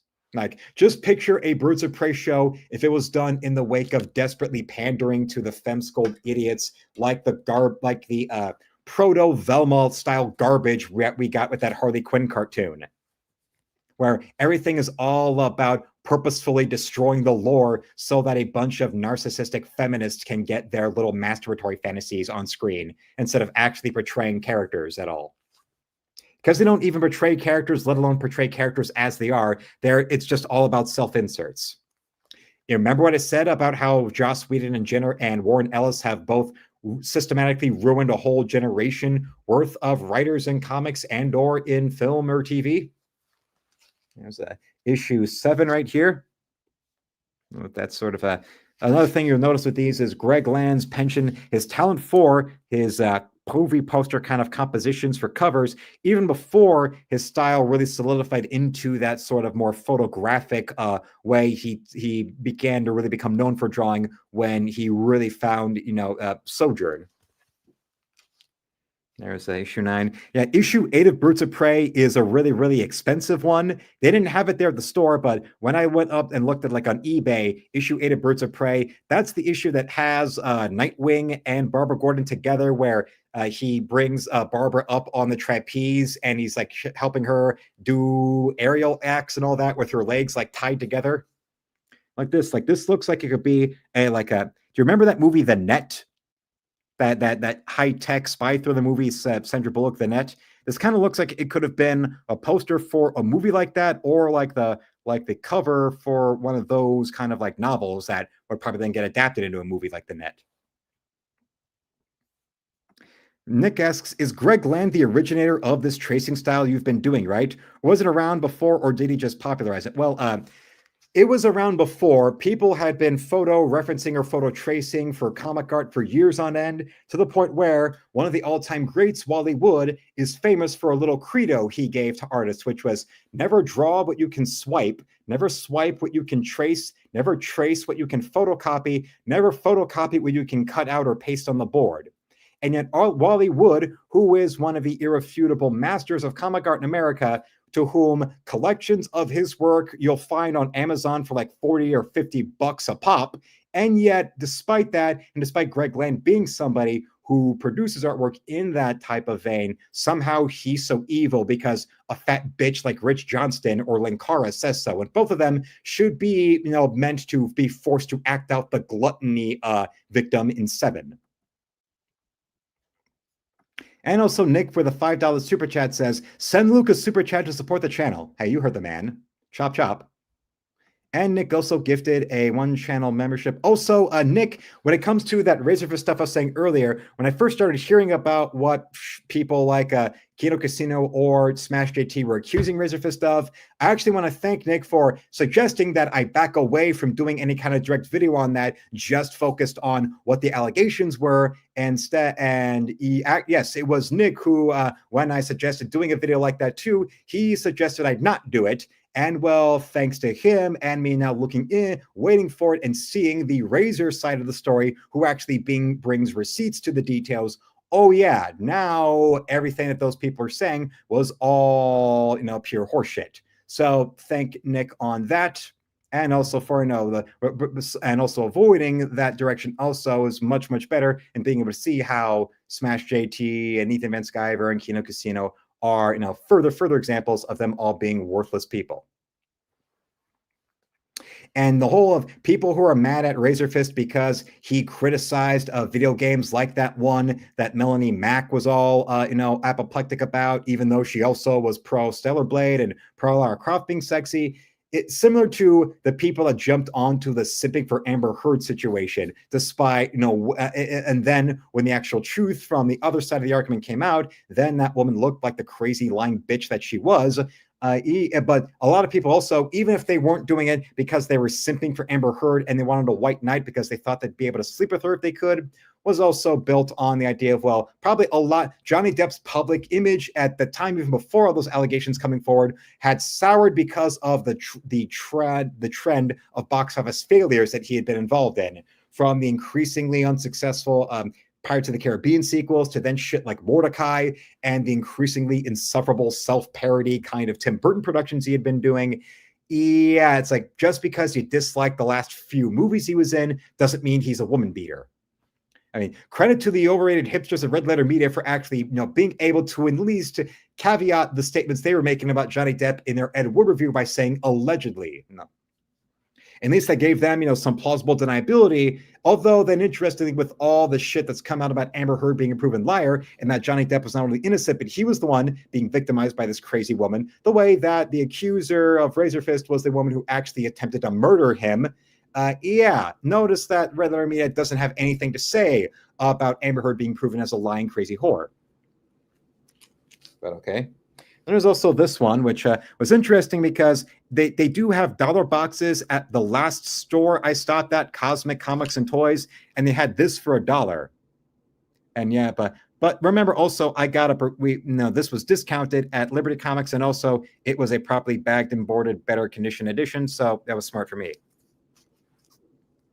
And yeah, even though, it's simple composition, but still cleverly done with the glasses like that reflecting the image, kind of like sort of like that one, the issue of Superman in the early 90s when Lois found out that Clark was Superman, where is her reaction with the reflection of the S in Clark Kent's glasses.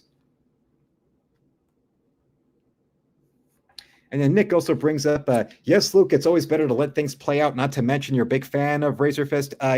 So that's one of those things where for a while there with Razor, even though I didn't talk about it directly in a video form or anything, I did go and become a victim of the same stupidity I'll admit to having been under when it came to the whole Johnny Depp situation of just believing the TMZ lies until, eventually they got disproven in court, to the point where even a TMZ employee was on the witness stand at the Amber Heard trial admitting that the footage that they circulated was doctored. Wait, there, it's about to slip out there. And then there's issue 11, which is the trait I have of the beginning of Birds of Prey ends with issue 11, but still nice in that. And nope, that is neither Wally West nor Guy Gardner, just so you know.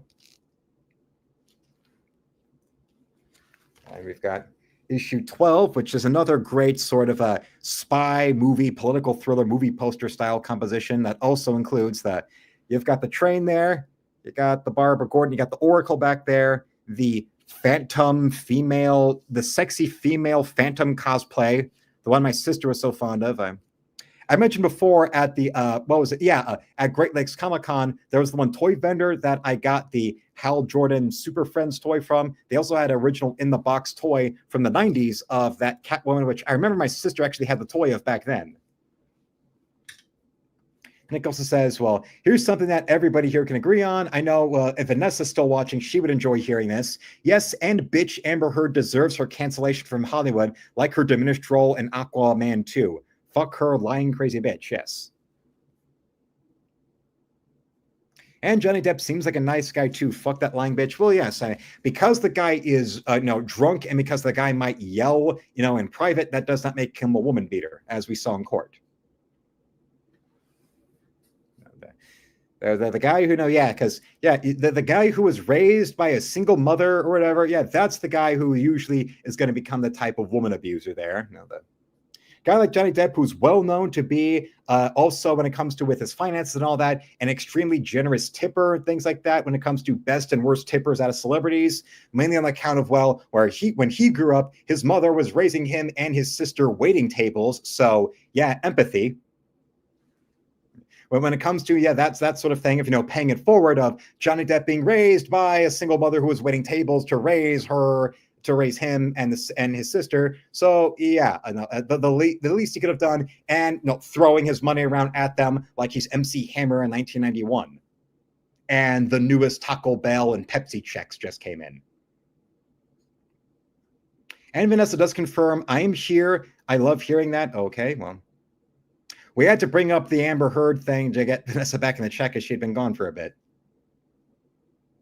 Let's see there. And also Nick says, did you hear that she threw a glass at Depp and severed his finger? Yeah, that was a major detail of what was coming forward during the trial, that then that Umbrella guy signal boosted big time with his channel.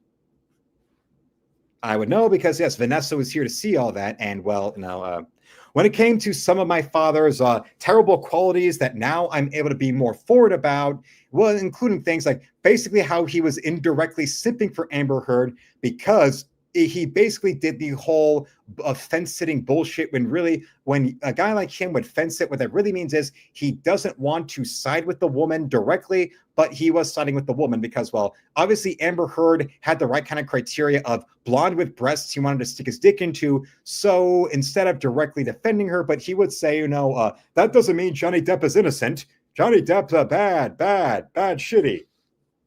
So basically because, blonde with breasts, so even when it was still proven in court that Amber Heard was the abuser and the crazy bitch, he still would indirectly defend her. Yeah. And there's this one right here. Deceptive, but that does, you got the dark side right there with Apocalypse back there. Next stop, Apocalypse. Yes, the Birds of Prey. Somehow the street level trio of heroines somehow finds their way into Apocalypse. Well, you're gonna have to go and look inside and see how does our friend Chuck Dixon, as the writer, pull this off. Now remember, when it comes to Chuck Dixon, it's not just the productivity of his comic writing, but also the range, the versatility of his writing. That, because of his politics, nobody really gives him credit for, between starting out doing stuff like, if you remember, Badger, but then from there, at mostly DC, his Marvel output is almost exclusively related to the Punisher, but then from other publishers and all of that, then you got on from, you get Birds of Prey, to then you get all the Batman titles, to then you get the Simpsons books. Yeah, the main Simpsons comic. Chuck Dixon, look at his bibliography there on Wikipedia, and you'll see a huge amount of that. And, well, last but not least, since this is the last issue of Birds of Prey that Greg Land worked on, you get I mentioned this before, Last Stand Against the Fury of Lashina. And actually, in the inside cover of this, with the credits, they say, and for the last time, penciled by Greg Land, because after this, he walked away, and I believe this was, cover dated February 2000, although the Sojourn didn't premiere issue 1 until like summer 2001 as to try to cash in on the preemptive hype for the first Lord of the Rings. So Land had to have done some other work between then and there, unless there was just a lot of time spent on like pre-loading all the issues, as many issues as they could. Like, they had like the shipping date for issue 1 right there, but then for Sojourn, but they wanted to really get that ahead of time, so they went and did like more issues than usual. Like usually with a comic, it's like 3 or 4 months ahead with how many issues. Like issue 1 of a comic will be done, and by that time it's on the shelves, like issue 3 or 4 will be ready.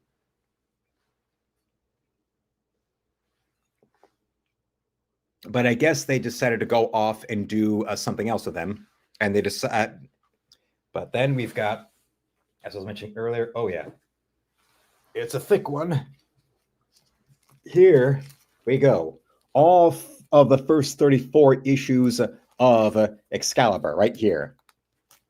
So, Weatherman would be either proud or jealous that I've got all of this, because I know Excalibur is one of the main X-Men titles that he always brings up and talks about, and was able to explain the whole origin and lore of it, both in the story and outside of the story. Like he was the one who brought up about that Chris Claremont wanted to give more story attention to Nightcrawler and Kitty Pryde and Rachel Summers. So that's why, with coming up with Excalibur, he shipped them over to here so that they could, have a smaller team that would give them more of the limelight. Because keeping them on the X-Men, they would have been overshadowed by, of course, Wolverine and Storm and Longshot and on and on and on.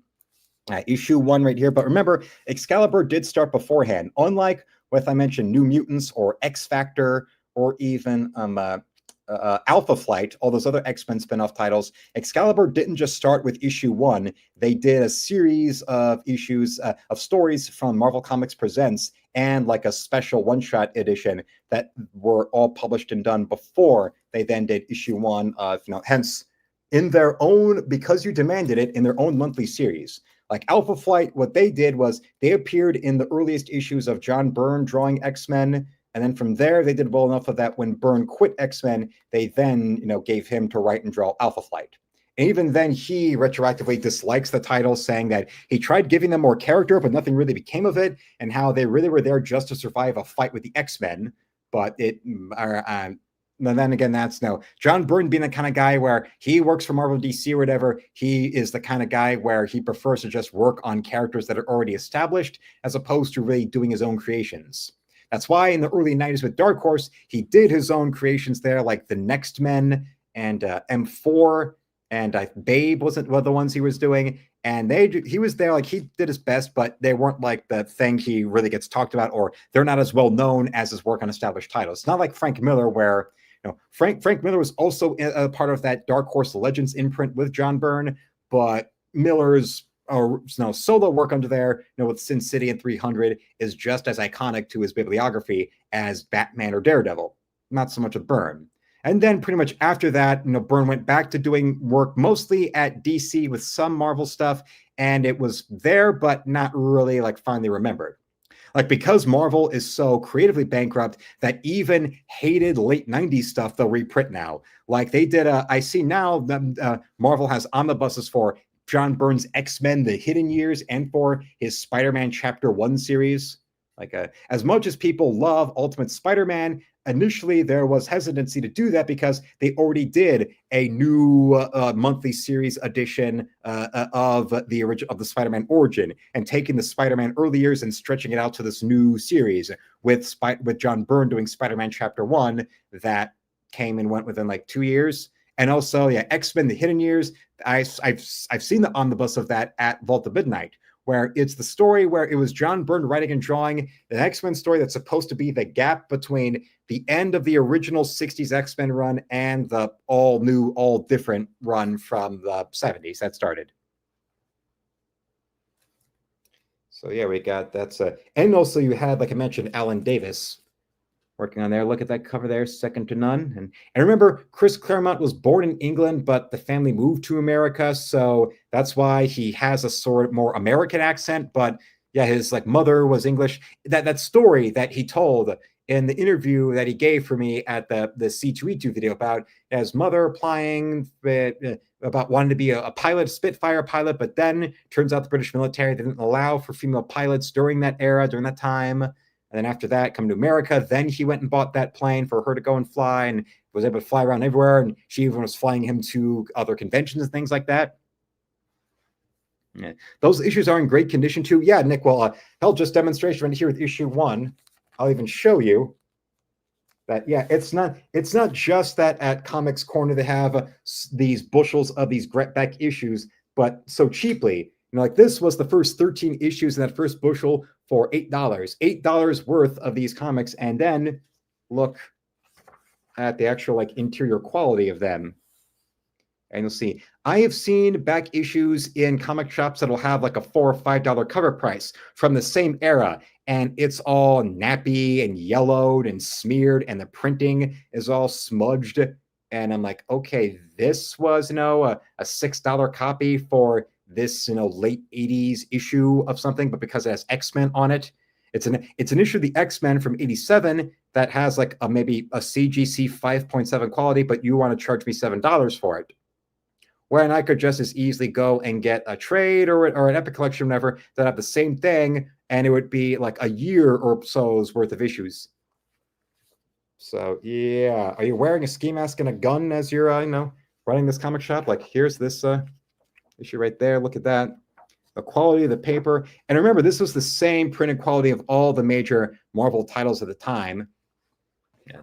When Cartoonist Kayfabe was still doing channel stuff regularly, I would see sometimes they would do their little videos where they'd be reviewing not comics in trade form, but what they would do is that they had like a whole series of back issues, and they would go to somebody that would get them custom printed in like a hardcover. Or they would get like, say, I wonder if there's anybody like nearby that would do that, of getting like the whole run, all these issues of Excalibur, but have them like newly binded into like one big, like, custom done Excalibur omnibus of the Chris Claremont years. And also another thing about Excalibur, you would get front and back covers, because here, but then in the back, you get this great Alan Davis pinup of Rachel Summers, the Rachel Summers Phoenix. Look at that. And I believe Alan Davis only passed away recently, and he was doing great work. He even was doing, or if I saw right now, there is actually on the shelves a Wolverine and Kitty Pryde one-shot that Alan Davis at least did the cover for. And not too long ago, he did a Guardians of the Galaxy miniseries that was written by Jim Starlin that was part of that whole Thanos Infinity saga that they were doing around the time of the Guardians of the Galaxy movie. Yes, that back cover is definitely great. Maybe if Davis would still go to conventions, he could probably have like prints of that sold. And then I say yes, instead of trolling because you're bored on Sunday night trolls, can you beat your meat or make hot pockets? I'm guessing they're all hot pocketed out, and knowing their health, they probably have the sexual stamina where they squirt out a drop within a few seconds, and then they're back to not having any sex drive for the next 3 weeks. And there's that right there, nice little fun right there. And also sort of even though this was cover dated 88, late 80s, they have the covers that would actually have dialogue on the covers, like they were giving you a real like poster preview for the story, like how Silver Age DC would do.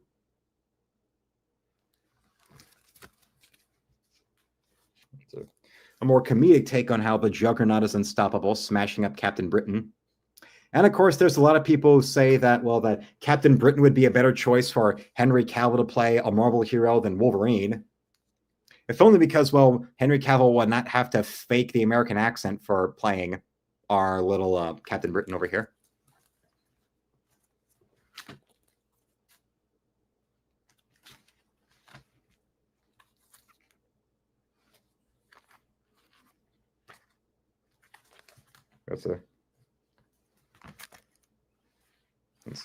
It's fun, funny. In the one package, they gave me 2 copies of issue 4. So, actually, no, wait, we can work with this. I got 2 copies of issue 4, so now I'll make it where we can actually do this as like a little giveaway. The 5,000th subscriber to the channel will get this mailed to them. How about that? I got 2 copies. The 5,000th subscriber to this channel will get this special issue of Excalibur, along with a nice little gift card that I've got that I won in a raffle at Great Lakes Comic-Con. So when I was bagging Born, I wasn't really looking at the numbers, then, oh yeah, wait, I got 2 number 4s. Yeah, this one's fun. Even though, yeah, it's all about the villain arcade, the early X-Men villain arcade, who I don't even think they actually featured him in the cartoon. Maybe he did, but it was like a lesser episode. But yeah, even though arcade is actually pretty fucking psychotic, but this cover makes it look more whimsical.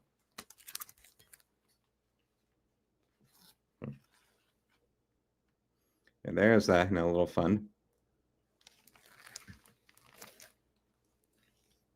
So, hey, this one's part of that Inferno storyline I've heard so much about, but haven't read. Yeah, Rachel in that traditional kind of wedding dress looks odd.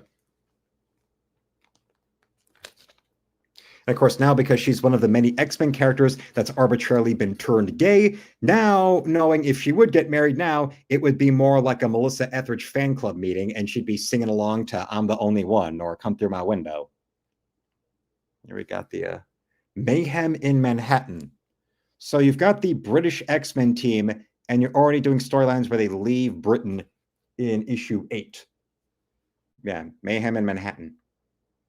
As if, already there weren't enough New York-based heroes in Marvel, and the novelty of Excalibur being them being Marvel superheroes out in the UK. So wouldn't you want to stick with the UK, miasma, I think would be the right word?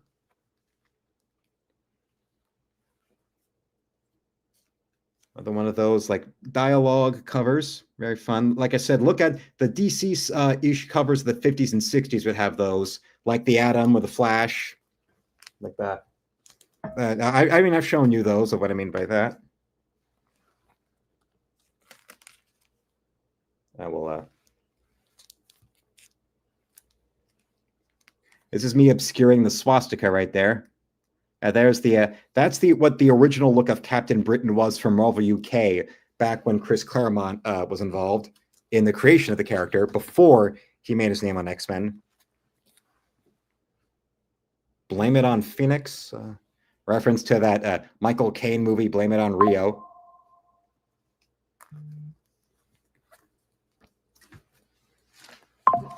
Yeah, a little fun. Oh, a little more. The Cross Time Caper, part 1 of 9. Well, this is around 1989 or so. So this was long before the early 2000s era of Marvel really is when they started leaning into stretching out storylines to write for the trade. But yeah, 9 issues of a storyline for the C-list X-Men title. Yeah, that's it's either that or it was a matter of Chris Claremont. Okay, I got to write that one too, but that lesser demands and lesser of a risk on that than with doing the main X-Men book. So okay, all right, I'll have this one storyline and I'll stretch it out for 9 issues, so then it'll be easier to write Excalibur. And we've got Honey, I Shrunk the Excalibur. I think with how giant that guy is. Honey, I Shrunk the Excalibur. Oh, we got Excalibur fighting the Defenders now, or at least it looks like the Defenders to me. The Defenders lineup shifts and changes over time, but I do know that Defenders does usually in its original era included Doctor Strange and the Hulk, that era where it was Steve Gerber writing them the same time he was writing Howard the Duck and really making it like a superhero comedy. Oh, Jesus. It's what the fat guy from Kino Casino looks like if he ever, admitted to being a drag queen. Seriously. Look at this face and imagine this face screaming, "Wow, buddy!" and tell me that doesn't look like that fat sack of crap. Yes. What do you want? Why do you want to destroy Excalibur? What is your motivation? Kill everyone now. Condone first-degree murder. Advocate cannibalism. Eat shit. Filth is my politics. Filth is my life. I am divine. Too bad Divine had already died by the time this comic came out, so we never could have cast Divine to play this character in a movie. Although knowing current day Disney, they'd put this character in a Marvel movie, but then make this character the hero. Or that same bullshit, they're actually a girl boss, but the patriarchy made you think they're evil bullshit, like with the terrible Cruella movie. As if that whole rewriting a villain's origin as a hero bitch wasn't enough. Then you got to go and put in Emma Stone in English accent mode, because yes, it's not bad enough that you try to convince us that Emma Stone can do an accent, but then let alone you also try to convince us that Emma Stone can act.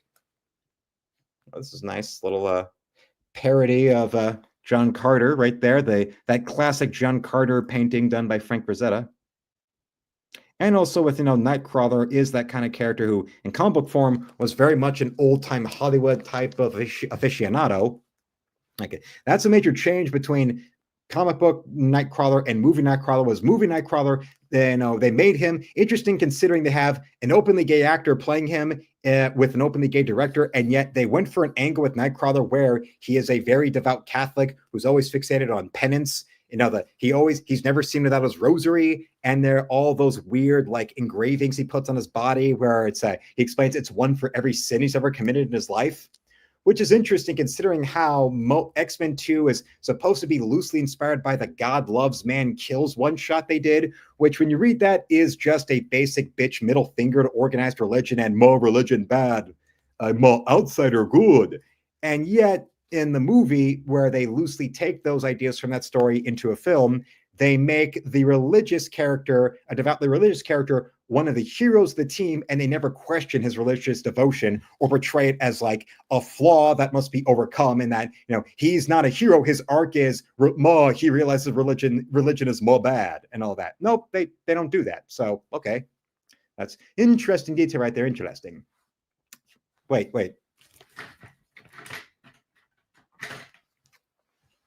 Very interesting.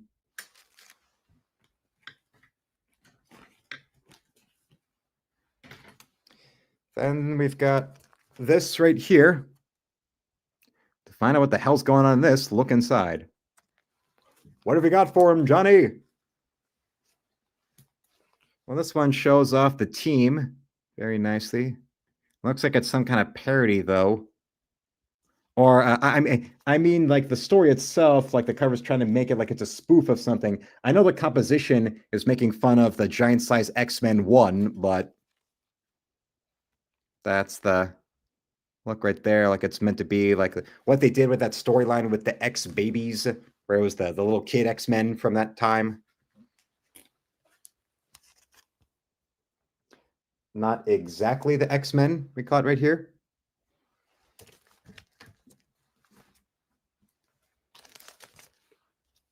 Oh, here we got a battle going on in this one. Your cover's got to go and sell the story. So, well, that's selling the story right there. Just want to introducing Crusader X. This looks like a. From that, I think they're doing this. It's meant to be a parody of Rob Liefeld. That time introducing Cable into the New Mutants and all that.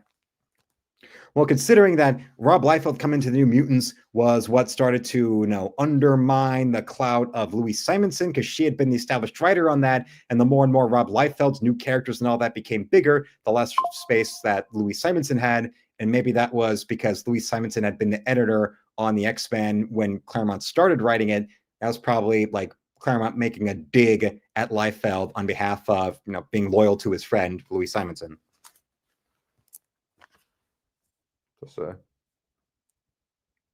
I thought it was a Walt Simonson cover. No, it's not. Well, that rendering there kind of looks like the Simonson style on X Factor, but yeah, X Factor is another '80s X-Men creation. I've have some issues of that. Fall of the Mutants Omnibus has a couple issues of the Simonson early original 5 team of X-Men with Cameron Hodge before he became a head on a robot scorpion body. Well, I mean, yeah, it's a more subtle homage to the Days of Future Past cover, but still, I mean, they do enough new things with the composition where it's the Searchlight and the Wanted poster with the one figure that actually, that's what they're trying to go after. Okay. Yeah, and the creator of Apocalypse, co-creator of Apocalypse and Doomsday, yes, for sure. And I think she was the one that wrote the funeral issue of the Death of Superman. Because after that whole thing with Liefeld, the New Mutants, her and her husband quit Marvel. They went over to DC, and that's when you had Simonson being one of the main writers of the whole Death and Return of Superman.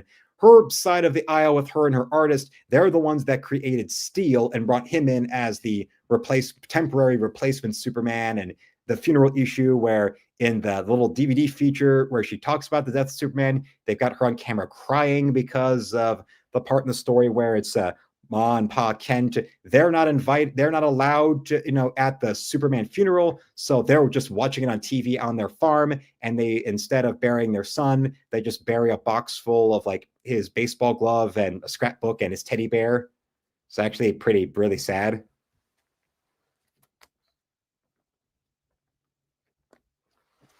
And we got this one. And this actually is after the time. This is from 1992. It's an Excalibur versus X-Men special that was in one of the two bushels I got of Excalibur. Even though it's written by Scott Lobdell, so you can tell we're well into that, cartoon era X-Men, where the comics at the time were mostly Scott Lobdell and Fabian Nicieza, as you saw in those X-Men cartoon VHS tapes that came with the kids menu at Pizza Hut, where it was Lobdell and Nicieza and Bob Harris and Stan Lee all talking in front of those big TV screens. There's the Saturnine, I believe is her name. I did draw a bunch of the more obscure X-Men characters way back when as part of referencing the Jim Lee X-Men trading cards that were done.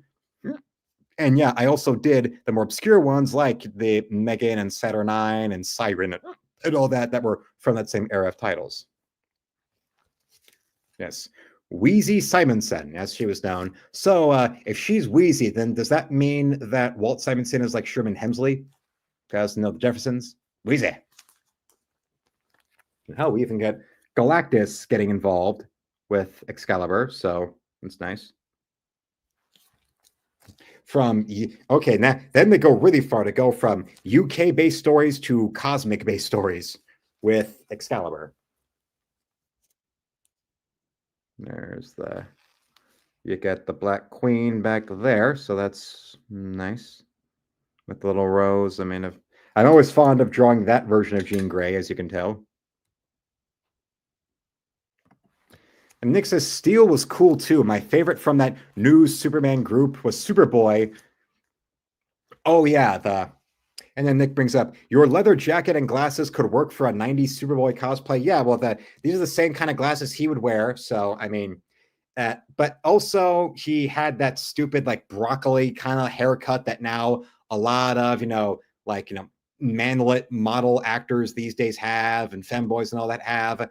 But yeah, there's the Superboy tights that they gave him, but then they're trying to make him look more cool. They gave him the leather jacket with these sunglasses and that haircut that they're trying to go for that resurgence of the James Dean look that all those pretty boy TV actors were trying to do at the time. Like there's, I think Luke Perry on 90210 was doing that, and Brad Pitt was also doing that James Dean kind of look back then. Up it right there. Wheezy, get a plate for him. And there's that one. So that's what Galactus looks like without that Mardi Gras headdress. When you look at Galactus, doesn't he look like that? That's how a blind man on LSD would dress at Mardi Gras. Yeah, we got Megan becoming a mermaid. Covered. This is September 1990. It's a little bit of a delayed reaction to the success of The Little Mermaid, I guess. And also, let's not forget about, Steel, out of all those replacement Supermen, I think was the one that was the most successful, because he first showed up there in 93 during that whole reign of the Superman storyline, and then within 4 years got his own movie, for better or worse, starring Shaq Daddy, the big Aristotle, and then also got his own monthly book that ran well into that early 2000s era of Superman, when they did the whole turn of the millennium and Lex Luthor running for president. And that was when it was Ed McGuinness and Jeff Loeb doing Superman together, and that got a lot of hype from Wizard Magazine. I've got the trades that reprints that as well. And also they had Mark Miller working on one of those titles. There's more Phoenix going evil. If anything, I should put these down and wait and go through all these when we actually have properly, when we have Weatherman on a stream, knowing that, yeah. Well, we'll put these, we're not through the whole of them, so we'll go and put those down for another time. Although still, yes, this will be there will be a subscriber, maybe subscriber number 5K will be receiving this. I was never good at making free throws, but I will still always be known as the big Aristotle. Shaq, oh, he's the greatest of the universe.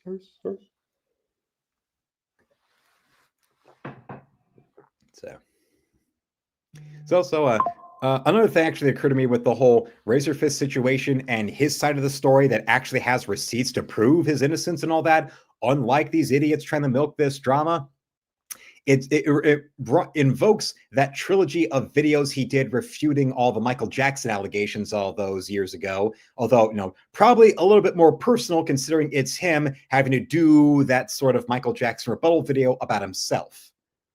But like with Michael Jackson, even in the realm of just being a prominent name on YouTube, eventually there's going to be some type of, whether it's a vindictive psycho bitch like this accuser, or Amber Heard to Johnny Depp, or so everything Sony Music Publishing wanted to do to get all of those music catalog rights that Jackson had and stealing them from him, and then of course, conveniently after his death, then his estate sells all of what he was still owning of his publishing rights to Sony right there.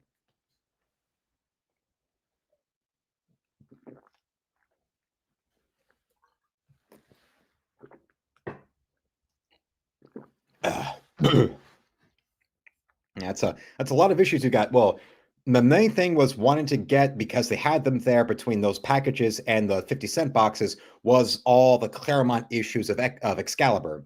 And well, in one of those packages, they also had an extra issue 4 and that one Scott Lobdell written special. But I mean, hey, throw those in as little extras besides those 34 issues, along with you saw those Dixon land issues of Birds of Prey. Although now maybe I don't know, probably because of like what happens with DC, if like an interesting B or C list character or team gets a movie or a show that fails, then DC tends to kind of be hands off and away from it when it comes to any other type of like bigger exposure to it. Unless it's like some type of like version, like with Green Lantern, yeah, trust me, you probably will never see another Green Lantern movie again. Like even with all the plans James Gunn has for DC Productions, well, they already announced that they were going to do a Sergeant Rock film, and that Sergeant Rock film that was on their slate got canceled. That Authority movie they were planning to do, that's been pushed away to a later time, and now apparently also the sequel to The Batman's been canceled as well. So yeah.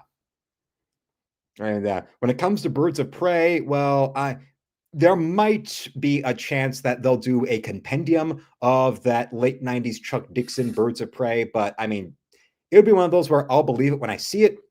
Until then, when it comes to those first 46 issues of Birds of Prey, where it's Chuck Dixon writing the whole time, like with Chris Claremont and that whole bushel of Excalibur, it probably would be a lot easier to just try to track down that era in back issues, or that you might be able to find some like out of print trades from like the late 90s or early 2000s that would have those issues there of the Dixon Birds of Prey.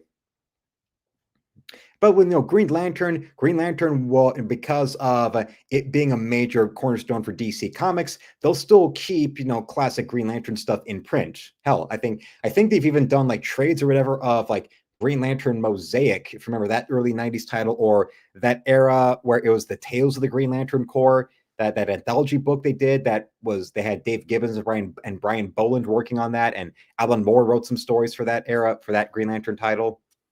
And of course, but the big ones, that the Silver Age, those early years of Hal Jordan, they'll keep in print. And also there's the Jeff Johns stuff is going to stay in print. And well, now, I mean, for as much as they want to lean into saying, oh yeah, the 90s are so terrible, even though we're one of the same publishers that was responsible for half of the shit that was going on in comics in the 90s.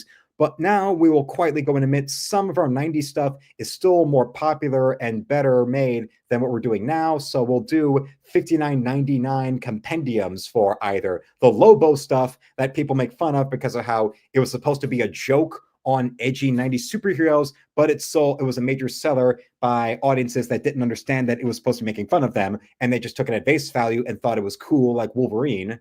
And the Dick Grayson, the early years, the Chuck Dixon years of Dick Grayson and Nightwing, even that 90s Catwoman era I was talking about. I saw they did, there's now a trade of those years of Catwoman. Or like initially giving her solo titles where solo like miniseries or appearances in anthologies and in showcase that they used to do in the 90s for DC. Then eventually the monthly title that Jim Ballant was the breakout artist on, with Joe Duffy writing, and that my sister still has the whole collection of. She might have it in like a storage unit somewhere, because at her place, I wasn't like going around looking through her stuff, so she might keep them in like a closet or under a bed or whatever, instead of like in a storage unit. I don't know exactly. I wasn't going through her private things. And yeah, it was like a story, like a little short story in one of those Tales of the Green Lantern Alan Moore issues that was then the bedrock for The Blackest Night, that story with that established the Book of Oa. And that was the Book of Oa that prophesizes that all will end on when the Blackest Night comes. And then almost 30 years later, the big crossover event for DC in 2010 is Blackest Night.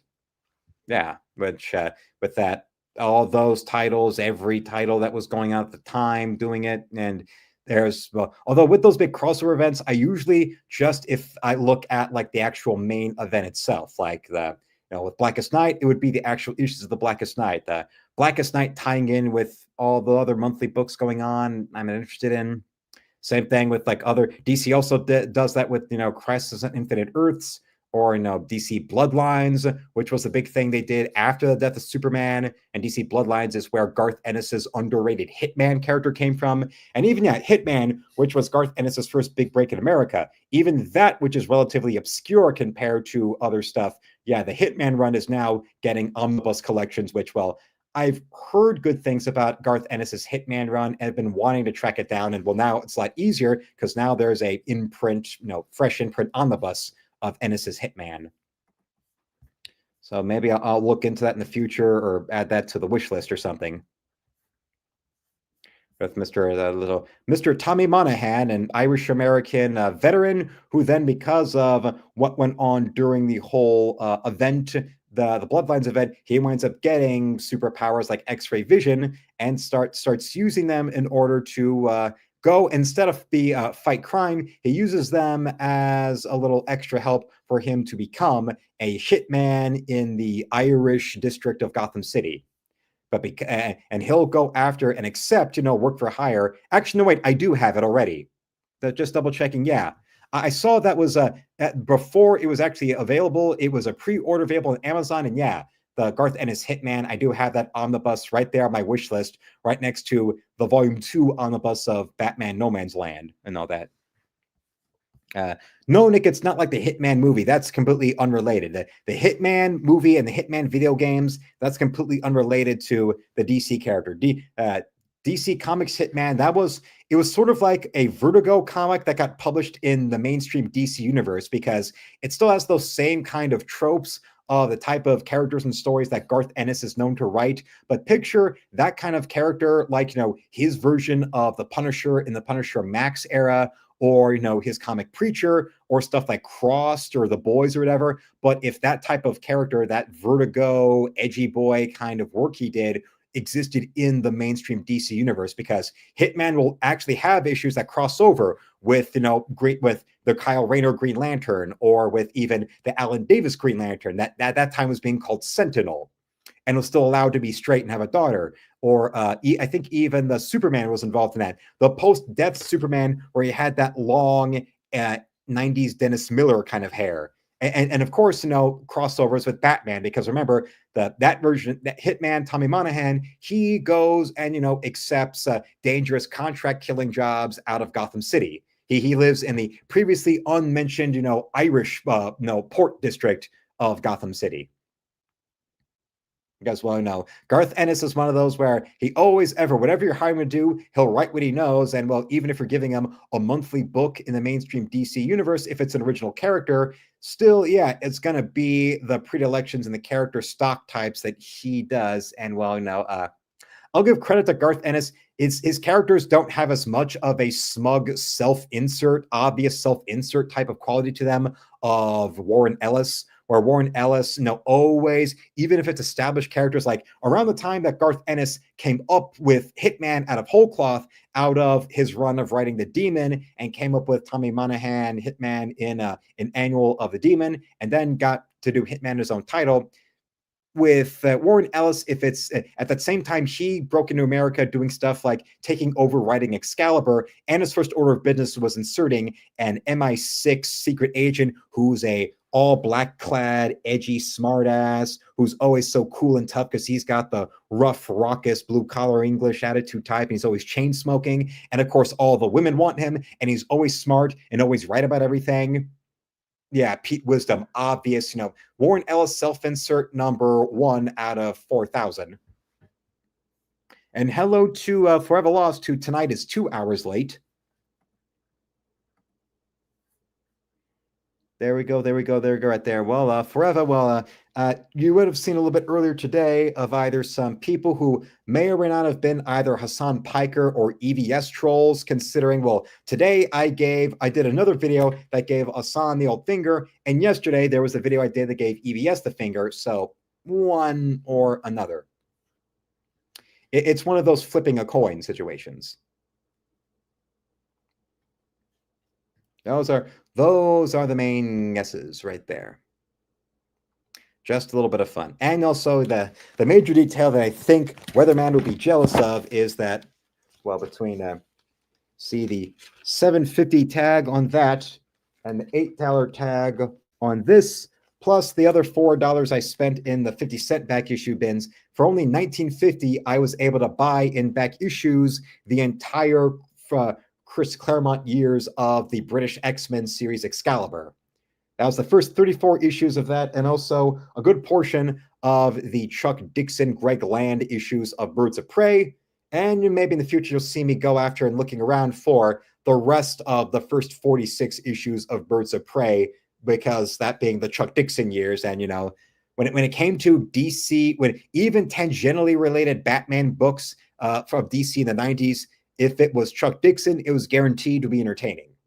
Whether it was, him writing Nightwing consistently for about the first 4 to 5 years of that, or like I said, those first 3 to 4 years or so of Birds of Prey, or him having written all things that were starring the Tim Drake Robin all the way up to like maybe 2001 or so. And then, of course, most of Detective Comics of the 90s was penned by Chuck Dixon, and it wasn't until in the middle of the No Man's Land event that he and Alan Grant, who had been the 2 main Batman writers, quit and got replaced with new guys. I think Doug Mensch was one of them, even though Doug Mensch had been a long time writer before then, but I think that was like his first getting to do the big main Batman. And then after No Man's Land ended, there was a bit with New Gotham, but the first big storyline they did after No Man's Land was Bruce Wayne being framed for murder, and Bruce Wayne murderer and even Birds of Prey crossed over into that as well, I think. And when Chuck Dixon was still writing, before he quit DC, and that's when he did a bunch of series for CrossGen, including, I mentioned, The Way of the Rat being the martial arts title he wrote for CrossGen, including some other stuff. Actually, I saw Chuck Dixon also took over writing the other half of one of the launch books for CrossGen called Sigil, that Star Wars style space opera that CrossGen published, that now Marvel did an omnibus reprint of that. They did it. Yeah, Marvel's done in print now. There's an omnibus of the whole run of their launch title Mystic and of Sigil. 2 of the 4 launch books have had their entire run collected into an omnibus by Marvel lately. And yeah, like that's the other. So technically that means, that's another example, the most recent example of Chuck Dixon writing for Marvel. Kind of like how, Anastasia is a Disney princess, since, well, remember, Anastasia was the big successful Fox cartoon to compete with the 90s Disney Renaissance. But now, all of Fox all 20th Century Fox has been bought up by Disney. So now technically Anastasia is a Disney princess.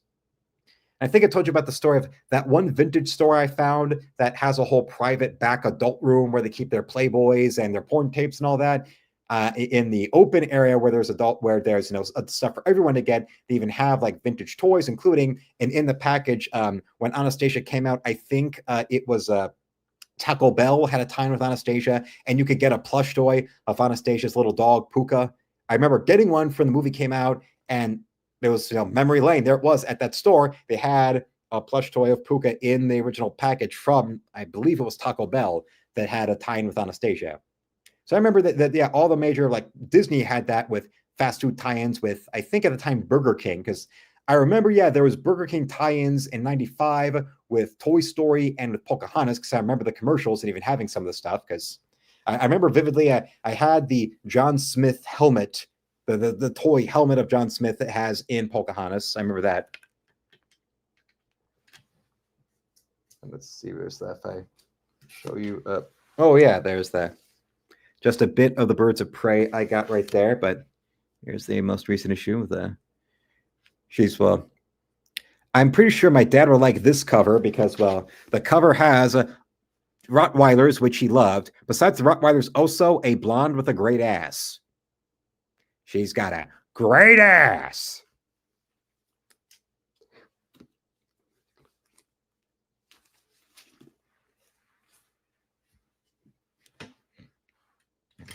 And yes, well, what's up with the sports jacket? Well, this is one of the new suits that my sister and my cousin helped me get that I wore to church today.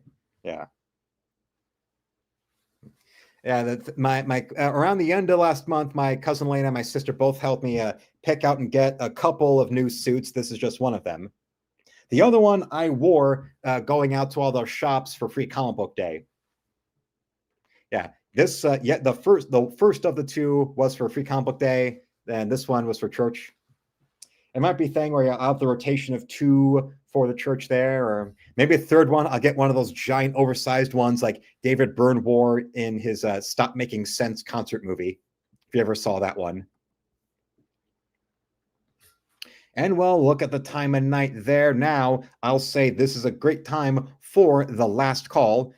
This is the last call for super chats, the last call for channel memberships, and the last call for donations into my store right then, right there. You know, for anyone else that wants to pop in and show support after what Nick did there between the super chat and the gifted membership right there, which I believe, I cannot remember. That was gifted to Rabnad Skubla, we haven't seen in a while, but yes, longtime channel viewer right there. And also there was at Comics Corner, they had a couple of these Justice League Watchtower cards. I got the Wonder Woman one, and there's the Superman one. That's also something around here, but yeah, we got that.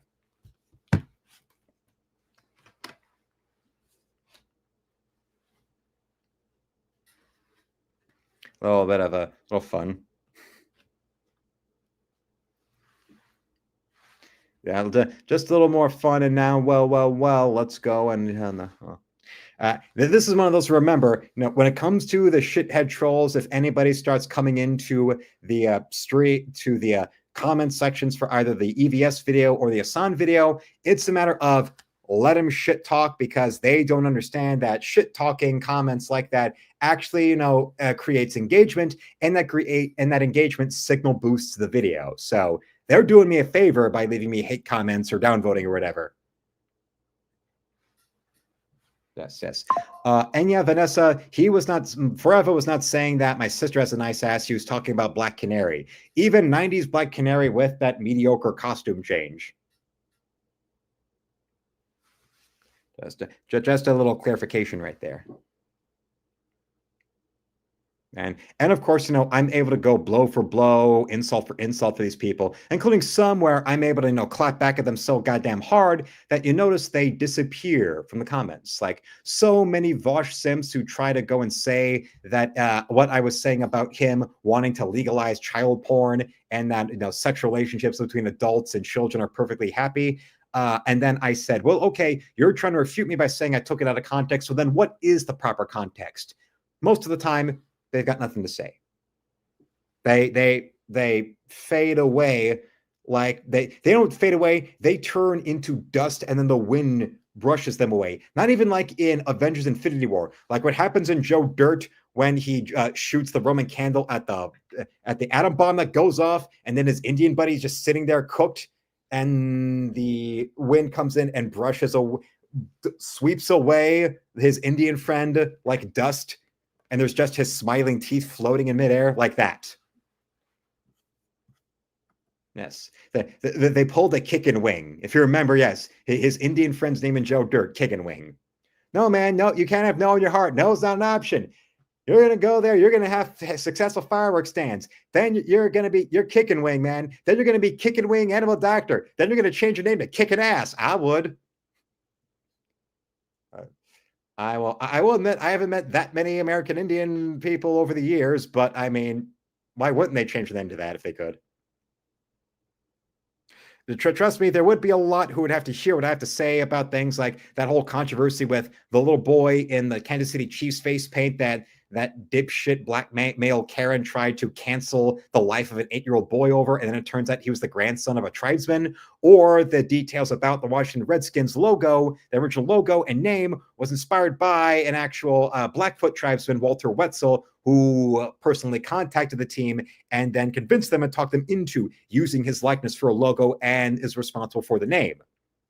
So yeah. They that would appreciate that and be a lot more based than what the professionally offended on behalf of everyone else, white people that think the biggest tragedy in America right now is PBS getting defunded, whatever want to think or say. But then again, no, we put them out there on the streets in their LA or New York or Portland they habitually live in, and you show them a single solitary black person, and they do everything they can to draw back in fear and try to not make too much eye contact with them because they are afraid that they might beat them to death and rob them, but then also be the type of psychopath that'll think, oh wait, I deserve to be beaten to death for no reason because more white privilege.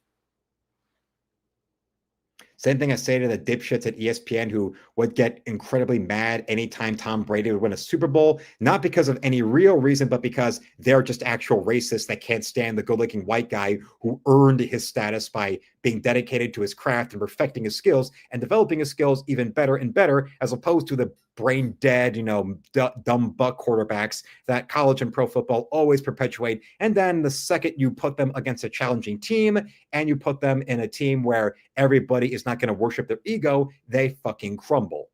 Okay, that's why, basically Cam Newton and all the Cam Newton type quarterbacks that they live to ignore or defend. And every time one of those type of quarterbacks gets beaten by Tom Brady, they read their fucking head off by Joy Reid on November 5th, 2024. Just a thought. And well, since I'm fresh out of the emergency and the tea and the water, I'm guessing we should really go and call this a night. So I want to thank you all for watching. Subscribe to the channel to hit 10,000 subs. Become a member today and shop my art store at the second link below where you can buy my art or commission me, or you can support me directly with a donation. So remember, tomorrow I'll have shorts at 5 p.m. Eastern, 5:30 and 6. I'll have a new video at 6:30, and I'll be live again at 10. So felines, slam it, lick it, suck it.